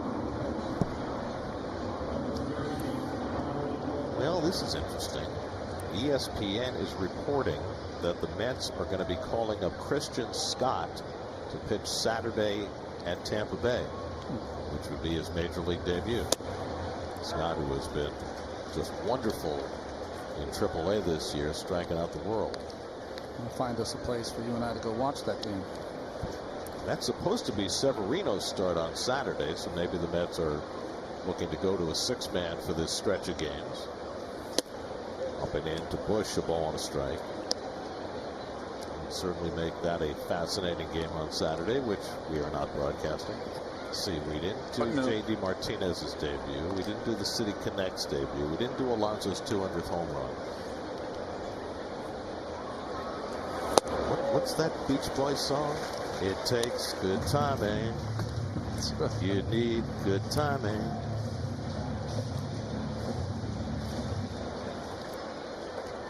Some things are out of our control, folks. Almost everything.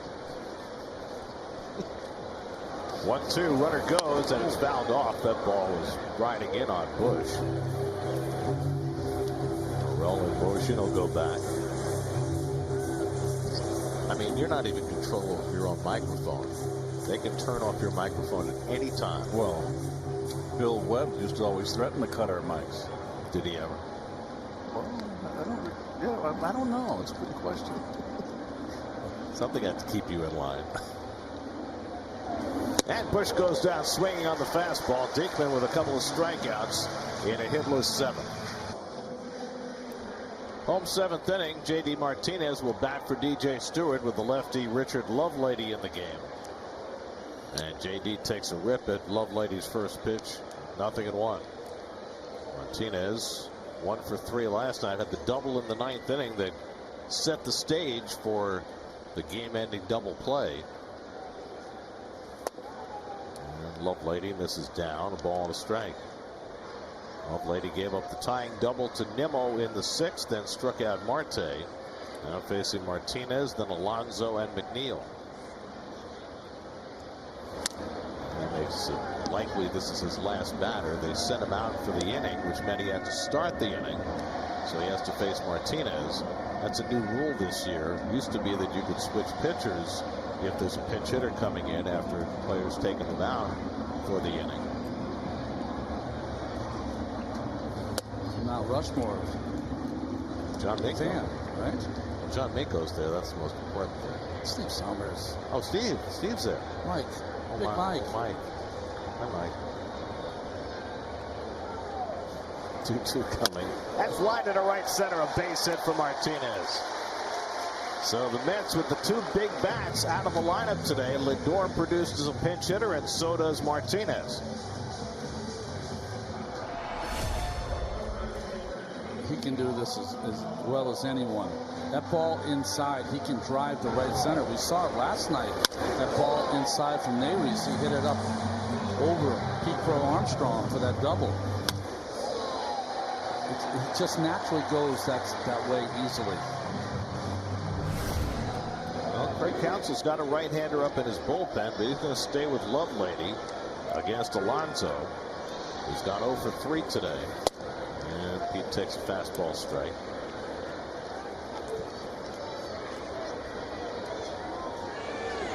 And it's Daniel Palencia, who has just now begun to throw. It's last foul. So Lovelady in just his 2nd appearance for the Cubs.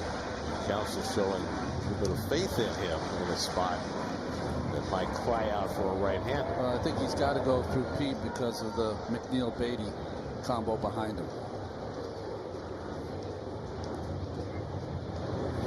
And he struck him out on 3 pitches. So Pete's woes continue. Strikes out for the 3rd time today, and that's the 1st out of the inning.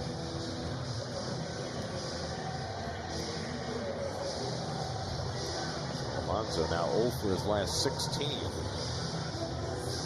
1 out and 1 on, and now McNeil, whose comebacker started the whole 6th inning in motion. Keegan Thompson bobbled it, then underhanded it too late. And that error opened the door on a 3-run inning.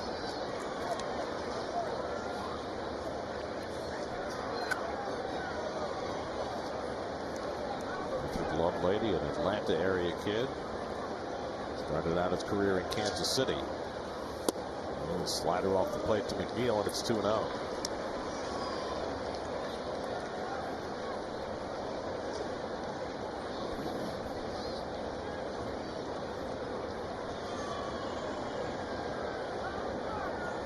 Bush playing behind Martinez at first, and a check swing tapper, and this time the pitcher makes the play, and they get McNeil at first as Martinez advances. That would have been a terrific bunt if it had got by a non-bunt bunt.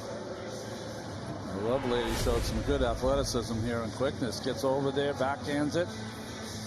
I mean, no one had a shot except him. That was big-time trouble right there. So now 2 out, Martinez at second, and here's Brett Beatty, who's walked twice and struck out 0 for 1.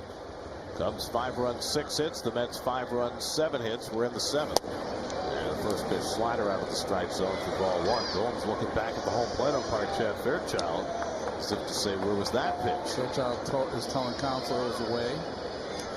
They're getting on him. Call them rabbit ears. Not had a stellar day behind the plate. I guess you should call the league office.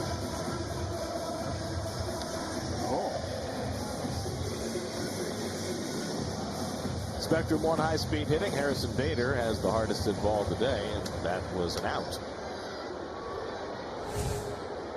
Christopher Morel has the only home run of the day. That was a 3-run shot for the Cubs. Beatty fouls back the fastball, and it's 2-1. Look at the little signs you want to see from your young players. Versus a left-hander, can you get a 2-out knock to drive in a run?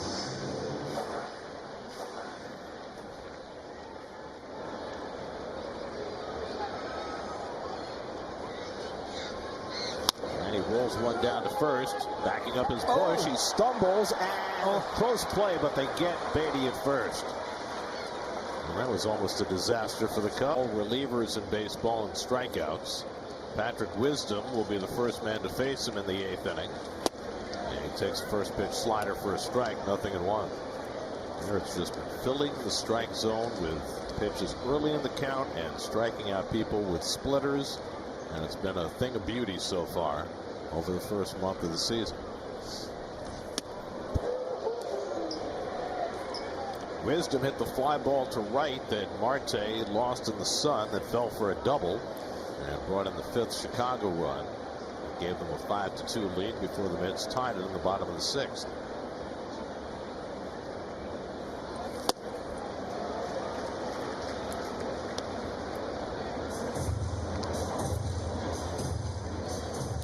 Nick Madrigal on deck, and then Pete Crow Armstrong for the Cubs.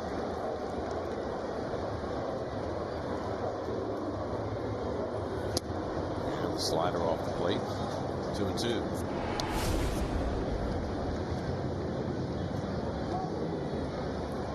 Ball up and in. Not that close, was it? Come on. Come on.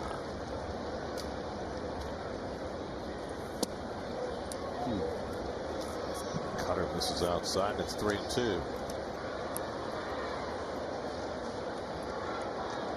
Jake Diekman worked a hitless 7th, setting it up for Garrett in the 8th, with Diaz available in the 9th today. And that's hit on the ground, and McNeil to his left picks it up nicely and throws out Wisdom, 1 away. You can win a kickoff to summer celebration with us before a Mets game outside Citi Field. Scan the code and go to sny.tv/summer for more information and enter today. Yes, I know. What is that all about? We're being sold. Someone informed me. Remember that day you had off? Here's Nick Madrigal, and he takes a fastball for a strike. How's your flipping burgers? They're taking a lot of liberties. Check your contract, Keith. Madrigal is 0 for 3. He takes the slider outside, 1-1.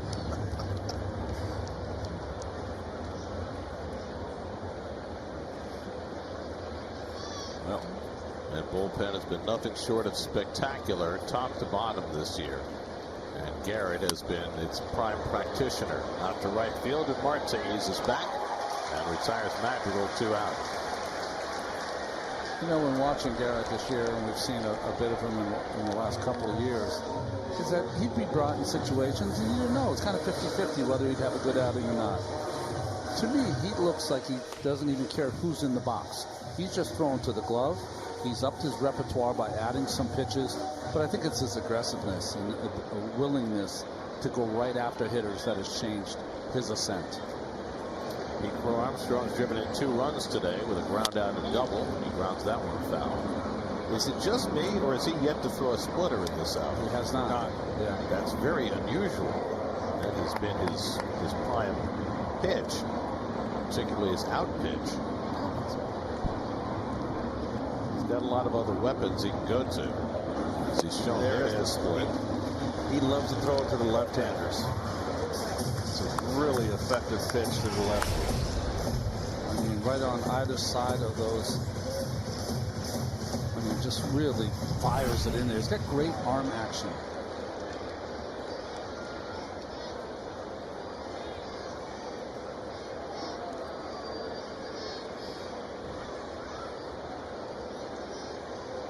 Oh, 2 coming. And a weak little swing. That'll curl foul.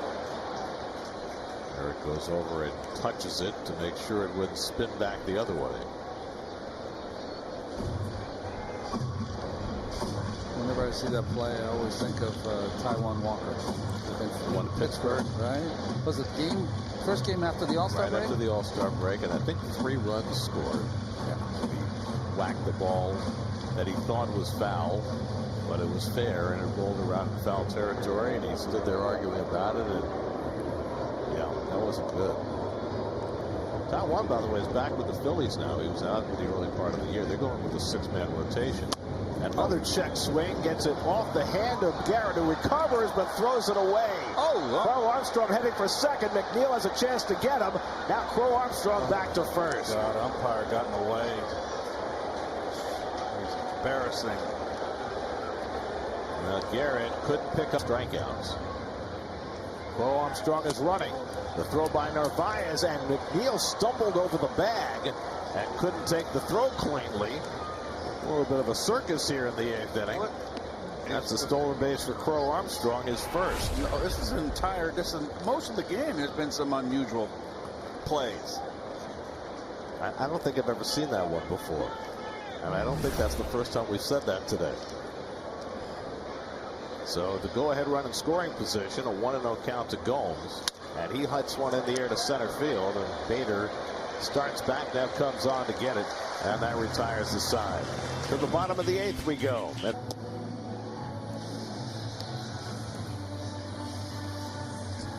Last of the 8th inning, Mets finishing off their homestand and hoping to get themselves a victory before they get out of town and head for St. Pete. Yency Almonte, who was very impressive last night, comes on for more.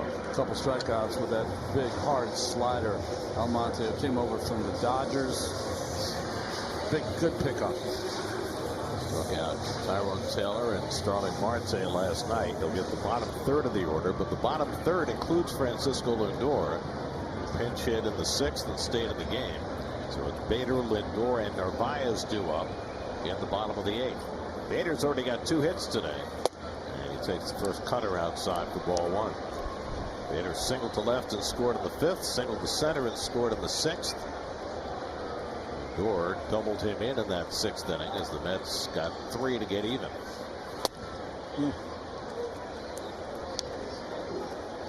Bader has just had himself a terrific start here. Really playing well. 2 hits today have his average up to 284. And he grounds one to the left side, comes up nicely from Morrell. 1 away. Well, the road ahead starts in St. Petersburg at Tropicana Field tomorrow night. What an odd game time. 6:50. Why? But that's 6:50. And they'll throw the first pitch tomorrow night. Verizon player profile, Isaac Paredes, who sat out yesterday because he's been dealing with some hand problems. Has been one of the best offensive threats for the Rays. He had a good series against the Mets here last year. He's one of the guys that had a great season last year that no one knows about. The other guy is off to a great start is the kid from Brooklyn, Richie Palacios, who is hitting .310 with an .895 OPS. Steve mentioned Yandy Diaz and Randy Arozarena, how badly they've struggled. Diaz, the batting champ in the American League last year, and Arozarena, who's just, he has to be able to get out of his own way. Seems to get Palacios for Liberatore. Sounds right. Yeah. There's been a lot of hitters that have gotten off to horrible starts this year. Well, including Francisco Lindor, who had himself a big hit off the bench in the 6th inning. See if that gets him going. 2-run double as a pinch hitter. Got his batting average back over 200 with that hit.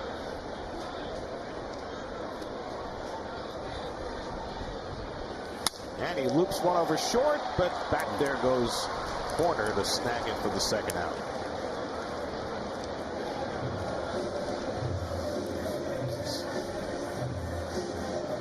So Almonte set down the first 2. And now Omar Narvaez, who's 0 for 3. Hit the ball hard as last time up, lining out to center field. Each team with 5 runs and 7 hits. Mets were down 4-0 in this game.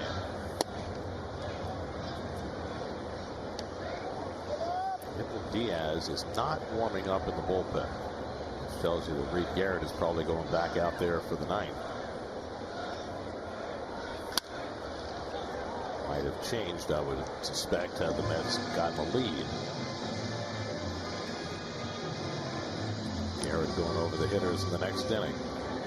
Top of the batting order coming up for the Cubs in the top of the 9th. Horner, Tauchman, and Happ. Far too often this year when Diaz has come in, it's been in non-save situations. Too high to Narvaez, 2-1. And a chance for Narvaez here. Good pitch to hit.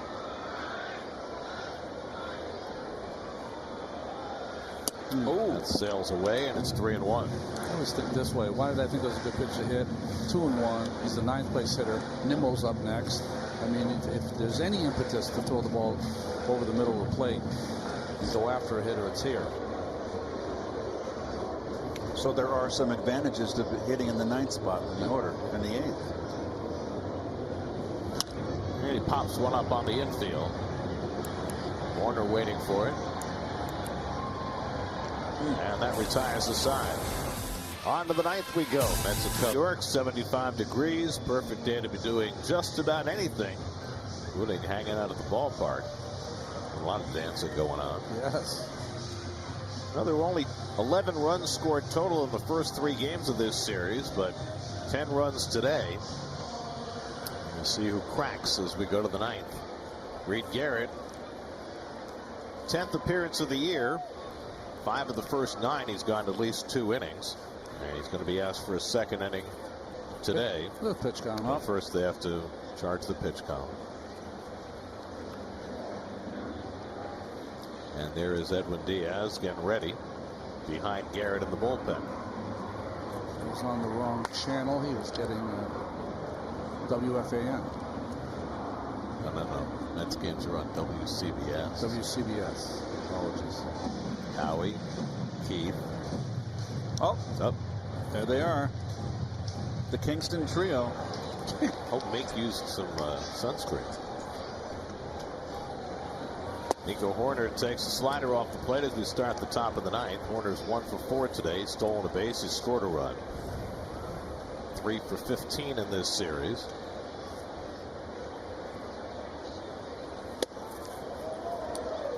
And that one misses high. 2-0.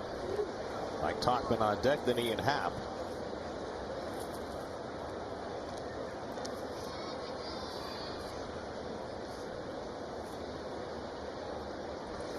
So we're trying to puzzle out Carlos Mendoza not going to Diaz for the 9th in a tie game at home, but having him up in the bullpen. Is it just if Garrett gets in trouble, he brings Diaz in with men on base?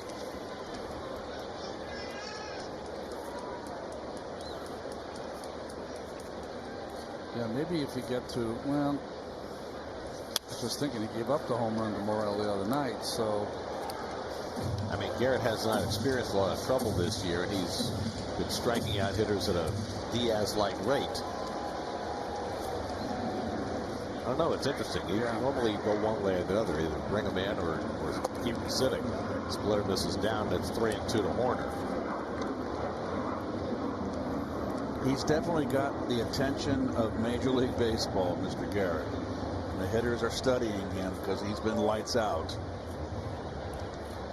3-2 coming to Horner. He's able to foul off the high fastball. He's one of those hitters that's a good, strong hitter, but also you have to go after him because you can't walk, because he could turn it into a run with his speed.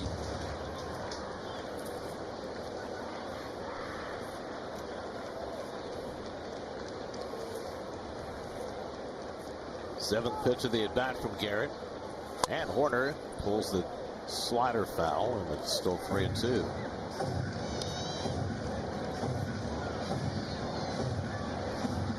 Well, Horner, Gold Glover at second base last year after moving over from shortstop. Playing shortstop today, giving Dansby Swanson a day off. Again, the 3-2. And he walked him. 3-2 splitter, and Horner was able to lay off a couple of splitters in that at bat and draw the leadoff walk. And now here comes Carlos, and it may be that he goes to Diaz right now. And indeed he will. So the plan was, if anybody got on, Diaz coming in, and here he is, called to the bullpen, brought to you by Nissan. 5 game in the ninth, and after a leadoff walk to Nico Horner, Carlos Mendoza will shoot his best bullet, bring in Edwin Diaz. Well, it was interesting. He waited until the walk of Horner, but Diaz is in there. I wouldn't say he's one of the best pitchers for the Mets to hold on the runners, and Nico Horner, he'll be going. Mike Tauchman, the batter, is 0 for 3 today. Beatty comes into the edge of the grass at third, and Tauchman fouls off the first fastball. 0-1.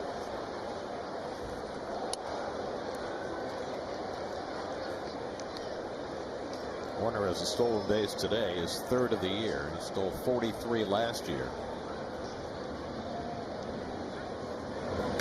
A soft toss to first by Diaz to let him know he's at least aware of him.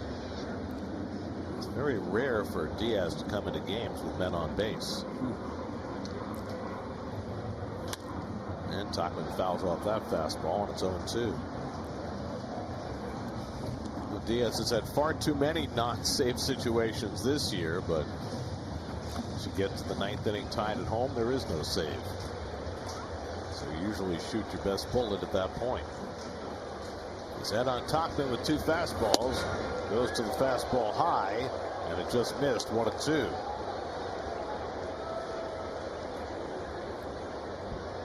Well, the first one was 95, the second one was 96, the last one was 97.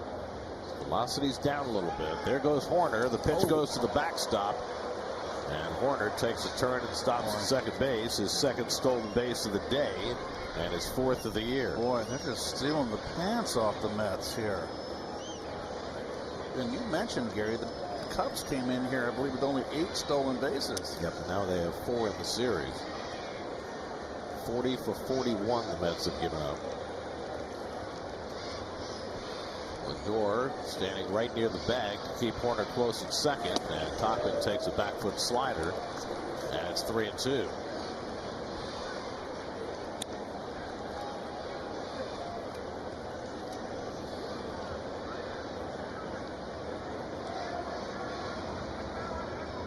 Ian Happ waiting on deck.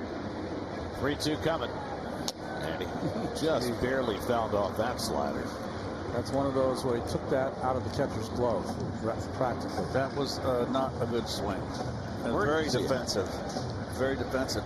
This ninth inning, you've got to get this runner over. Canarius up in the bullpen. 3-2 coming. And he struck him out. Got him with the slider. That's a big first out for Edwin Diaz. You finally snapped one on him right here. That's the Diaz we become so fond of. Beautiful pitch. So 1 out. Horner still at second, and now Ian Happ, who's walked twice today, otherwise 0 for 2. 1 for 12 in this series, and he takes a fastball low for ball 1.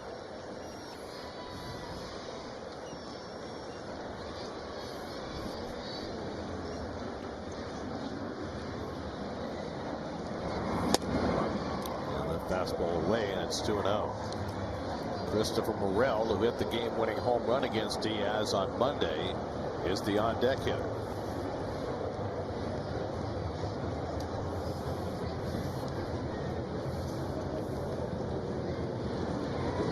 And Happ grounds one on the right side. Easy for McNeil.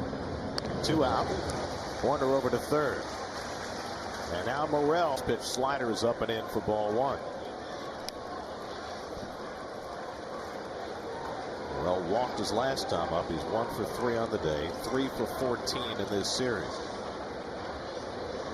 And the fastball upstairs, and again Diaz behind 2-0.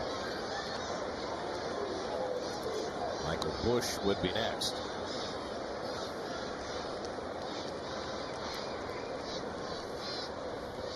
And Morel gets a 2-0 slider and couldn't find it. 2-1. Yeah, Morel likes to fly open. He wants that ball middle in, and he takes a cut. That's a good slider.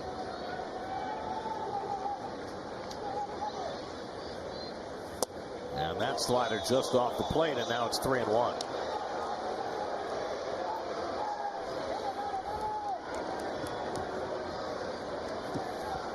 Almost wanted that last call. Well, this is a big game for the Mets here. 3-1 coming. And the slider in for a strike. 3-2. So he threw him a 2-0 slider. He threw him a 3-1 slider. What does he do on 3-2? He's got to stay with the slider. The fastball up is the ball that he hit out of the ballpark. That's his strength. Down and away. Can't hit it. 3-2 coming. Struck him out. Got him with a slider. Edwin Diaz comes in with a runner on base. And Brandon Nimmo's got the best numbers against Neris. 5 for 10 with a home run. He faces him for the first time in this series. Nimmo's already had a big day, a single and a double, 2 RBIs. And he gets a breaking ball and hits it out to left field. Happ moves back to get it. And that's the first out.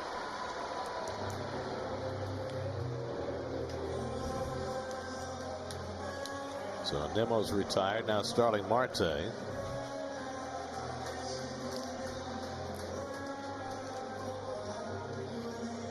Marte drove in a run with a 5th inning single. J.D. Martinez hitting behind him in the batting order. And he takes a fastball strike.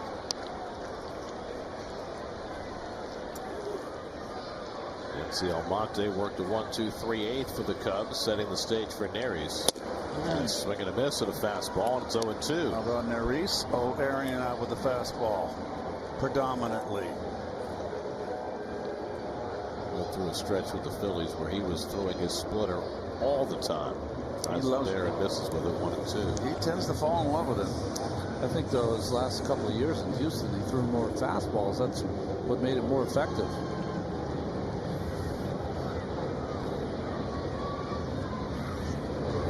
That's looped over shortstop, and Horner goes back to get it. 2 out. I tell you what, this has been a homestand. Well, actually, this first month of the season, or 5 weeks, a lot of aggressive pitching inside.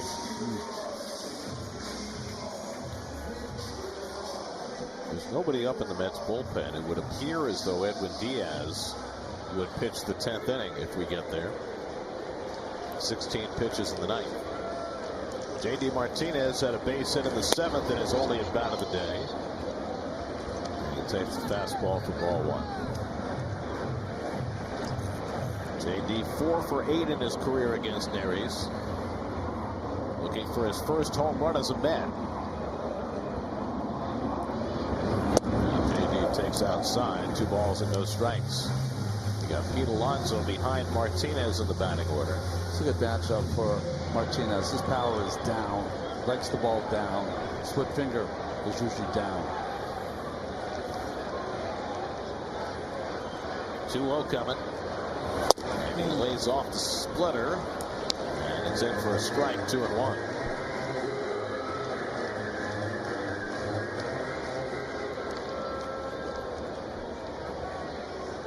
Martinez up with 2 out and nobody on.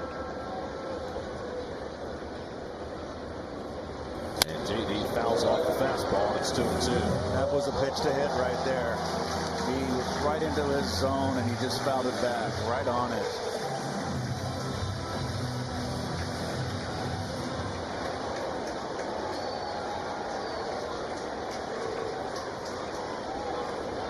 And he got him with a fastball, and we're going to extra innings. So Nery strikes out Martinez. Are you overseeing your drill? Christopher Morel is the free runner. Michael Busch is the batter as we start the 10th. And for the first time this year, Edwin Diaz is going to go more than an inning. 16 pitches in the 9th inning for Edwin. Busch is 2 for 4 today. And the fastball misses inside. 2-0. Third straight hitter now that Diaz has fallen behind 2-0. Playing Busch the pull on the right side. Lindor really, oh boy, With his feet with that fastball. Now it's 3-0. In 2022, Diaz went 2 innings once. He went more than 1 inning 6 times. Missed all of last year, and now for the first time this year being extended beyond an inning. Patrick Wisdom, the on-deck batter, then Nick Madrigal for the Cubs. We're playing their 4th extra inning game. They're 1-2. The Mets are also playing their 4th extra inning game. They are also 1-2. They beat the Cardinals in extra innings here on Sunday. 3-1 coming, and Busch pops it up. Beatty comes in to help, and Beatty makes the catch. Nice job by Beatty, because Narvaez was struggling with it, and Beatty took charge. that is the 2nd time in this homestand that Beatty has taken charge in a pop-up. I like that. Last year he had so much trouble with the pop-ups. Yeah, They didn't want him. You got to want the ball. Danny Young, who's yet to make his Mets debut, is up alongside Jorge Lopez, who's been the workhorse in the Mets bullpen. Keith, you said it's a big game for the Mets. I think the manager is with you. With Diaz out there. Patrick Wisdom fouls off the first slider, 0-1. When they don't get the runner over, when it's really a sin, a cardinal sin when you don't get the runner over in these extra inning ball games. Cubs in. What, pardon me? Oh, yes. Cardinals, Cubs. There goes the runner, and he'll steal the base without a throw. This is Christopher Morel with the stolen base, his 2nd in the series and his 3rd of the year.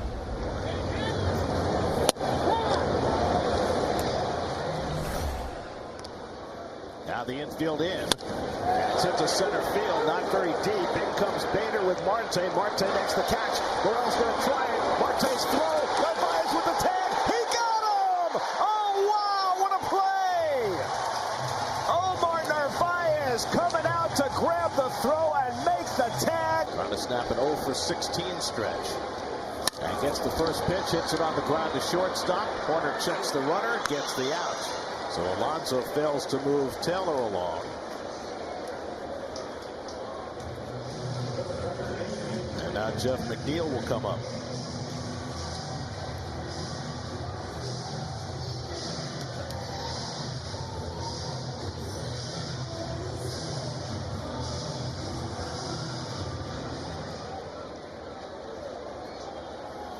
Jeff is 0 for 4 today, reached on an error and scored a run in the 6th when the Mets tied the game.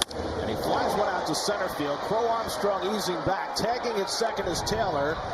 Taylor's going to try to move over. Crow Armstrong's throw is too late. Strong throw, but Taylor gets there. And the Mets have the winning run at 3rd with 2 out. That will go in the memory bank for Crow Armstrong. Oh, my goodness. Ball hit on the nose, but right at him. Backing up. Got a little crow hop in there. a little rainbow, but right on the button. So now 2 out. Taylor at 3rd. Brett Beatty the batter. Beatty's 0 for 2 with a couple of walks today. So they're going to go after Beatty. Open base. Bader in the on-deck circle, a right-hand hitter. And he threw a fastball right by him at 100 miles an hour. He throws hard, this kid.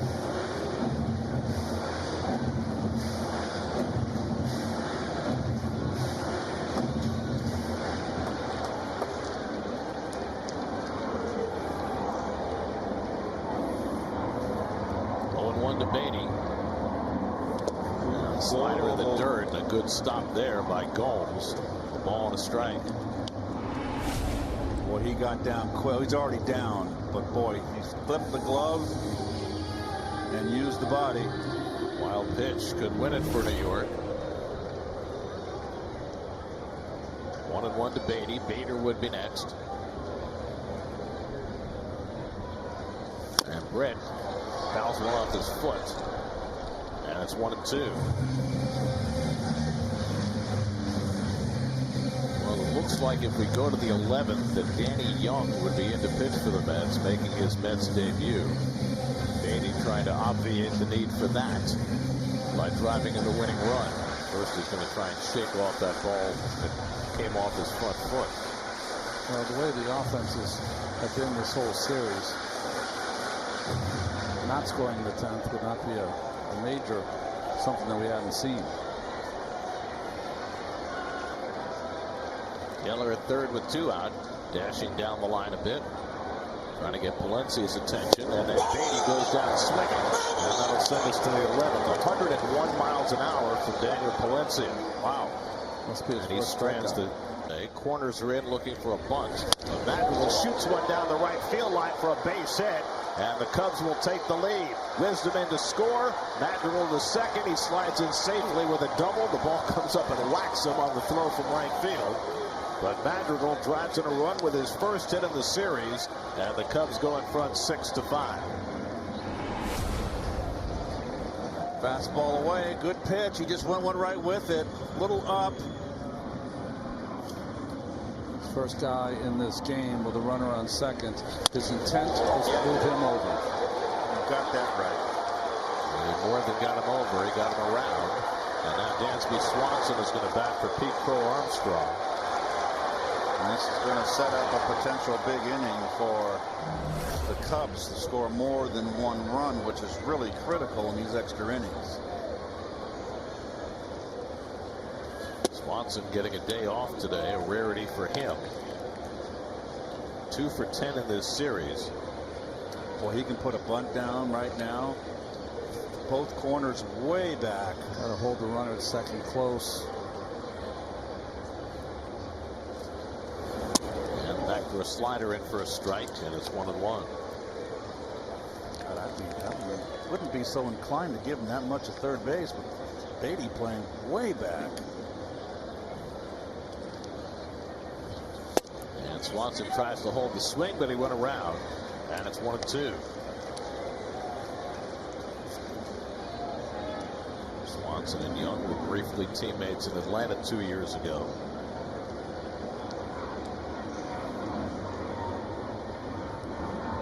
One-two coming, and the backdoor slider got him looking for the first out of the inning. Wow.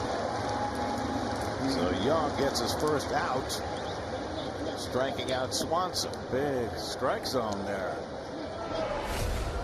Did this bend around the corner? No, it got it. Good pitch. Now Yan Gomes has gone 0 for 4 today. So a critical out for Young, keeping Swanson from advancing Madrigal. And now a chance to get through this inning with just 1 run scoring and give the Mets a chance in the bottom of the 11th. That's a lot. Bader, Lindor, and Narvaez do in the bottom of the inning. And that slider's hit on the ground to third. Charging is Beatty, throwing on the run and gets Gomes as Madrigal holds at second, 2 out.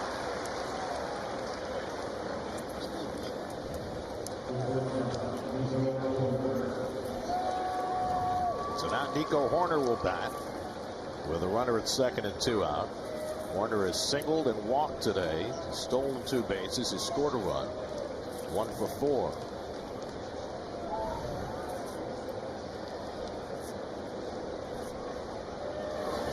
Backdoor slider misses outside for ball 1. Only you're a pitcher for the home team and you only give up 1 run in the top of these extra innings, you have to feel at least decently about it. You know, if you're the visiting team, you're trying to score 2. 2 is the number. If you give up the double and you've got nobody out and the run's in. That's going to intentionally walk corner to pitch to Tauchman, lefty on lefty. Now they still have Alexander Canario and Miguel Amaya as right-handed pinch hitters, but Tauchman's been hot, so they're going to keep him in against the lefty.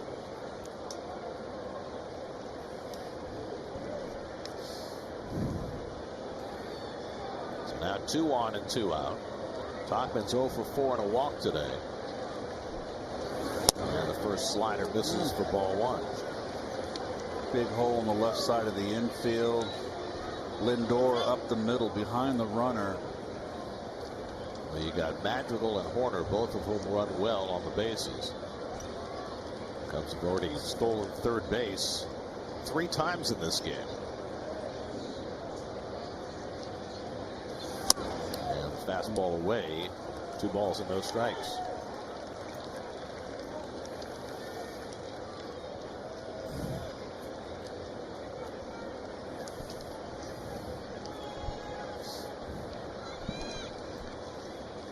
Tauchman takes a slider for a strike, 2-1. So the Cubs stealing third base 3 times today. 2nd time in the last 50 years the Cubs have stolen third 3 times in a game. These new rules will make things a little different. Now that slider off the plate, and now Young falling behind 3-1. You got the switch hitting Ian Happ waiting on deck. So a huge pitch to make now for Danny Young in his Mets debut, trying to limit the damage to 1 run.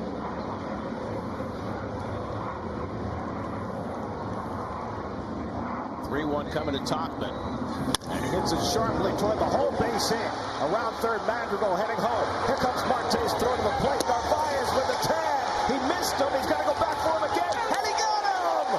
Side retired. Narvaez does it again. Marte with the throw home. Narvaez missed the initial tag, and he got Madrigal trying to get back in, and the Cubs are turned aside in the 11th. They'll take a look at it, and the Cubs might challenge the call. Did he touch home plate? Did he touch home plate? Terrific throw again.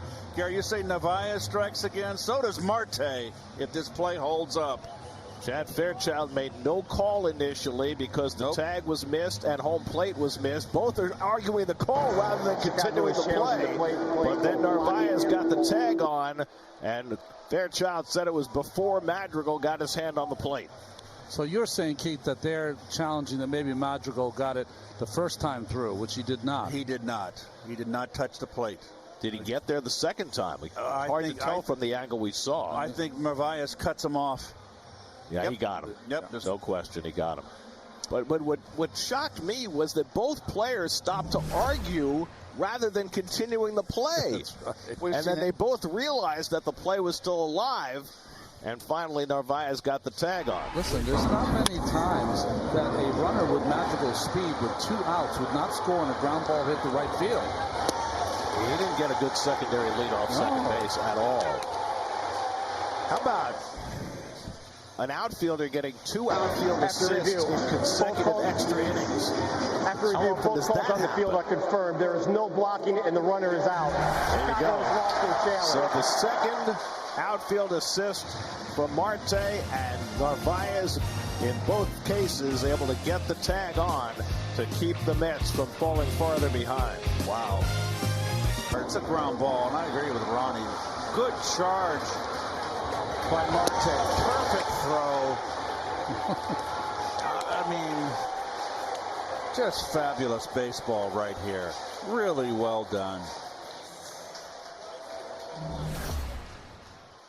Daniel Palencia, who retired all 3 hitters in the 10th, stays on for the 11th. The corner's in against Harrison Bader with Beatty the free runner. And Bader is hit by the pitch. Ouch. 98-mile-an-hour fastball, and Bader is angry and stares out at Palencia.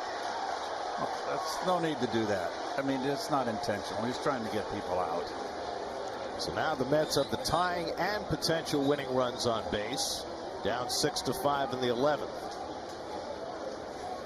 And Francisco Lindor will be coming to the plate. Wanted to come in. Oh, they got him in the tricep. The umpires are gathering. I can't imagine why. Are they thinking about saying?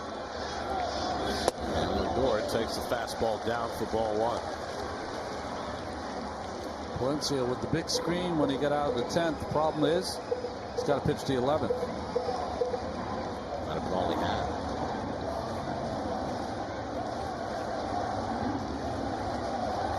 And Lindor watches outside. 2-0. And that fastball that was 101 in the 10th inning is more 98 in the 11th. Omar Narvaez, the on-deck batter. 2-0 to Lindor. And Francisco takes a strike. 2-1. Mets only have one player left on their bench. That's Tomas Nido. So Narvaez will be batting for himself. Shadows starting to encroach. 2-1. And that's a little high. Now it's 3-1. Boy, that's a good take. That's a pitch he's been swinging through. Valencia has been working multiple innings. He's already pitched 3 innings once this year and 2 innings twice. So this is not new to him. It's behind though on Lindor, 3-1 with nobody out. And a swing and a fly ball foul off the right side. And Bush will watch it go into the crowd. Well, Lindor was trying to load up for the game-winning 3-run homer. Just get something and hit it hard. Get a base hit. Base hit. Keep the line moving. Base hit could tie it. Extra base hit could win it.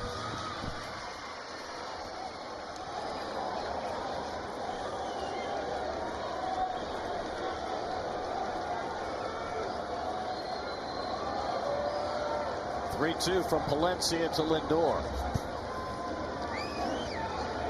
And he drives one the other way. A base hit. Beatty around third. He's going to score. Bader racing for third. He's being waved home. The throw to the plate will not be made, and the Mets win the ball game. Francisco Lindor with a walk-off 2-run hit in the bottom of the 11th, and the Mets win it 7-6.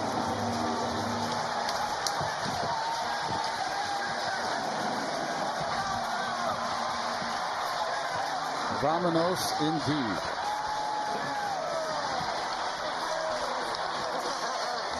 Vámonos to St. Petersburg. Francisco Lindor didn't start the game. He drove in a pair in the 6th, and he drives in a pair in the 11th. And the Mets get a split of the 4-game series as they yank this one out 7-6. Well, 2 days off, or actually a day and a half off. A game and a half off with the illness. And this might be the turning point right now for Francisco. I mean, both bits off of right-handers from the left side. Down and away pitch. Went right with it. Short swing. Not the big swing. Clutch. Big day. 4 RBI. Game winner. Two doubles. It's a game he needed, and it's a game the Mets needed. Well, you got this guy in the backside. Bader, you can forget it. He cuts the bases so tight. And he can fly. Carlos Mendoza pushed the envelope today. He used Edwin Diaz for 2 innings for the first time since his injury. He brought in Lindor off the bench, and he gets the 2 big hits to get the Mets close and then to get the Mets over the top. 4 RBIs off the bench for Lindor in the first game that he did not start this year. And the Mets win this one in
pitch slider is up and in for ball one. Well, walked his last time up. He's 1 for 3 on the day, 3 for 14 in this series. Fastball upstairs, and again Diaz behind 2-0. Michael Busch would be next.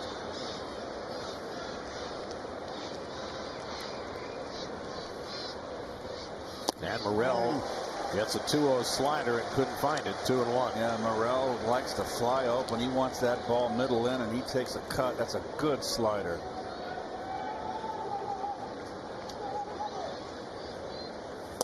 And that slider just off the plate, and now it's 3-1.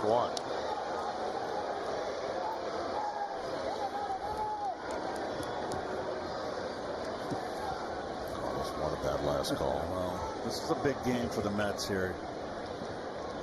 3-1 coming. And the slider in for a strike, 3-2. So he threw him a 2-0 slider. He threw him a 3-1 slider.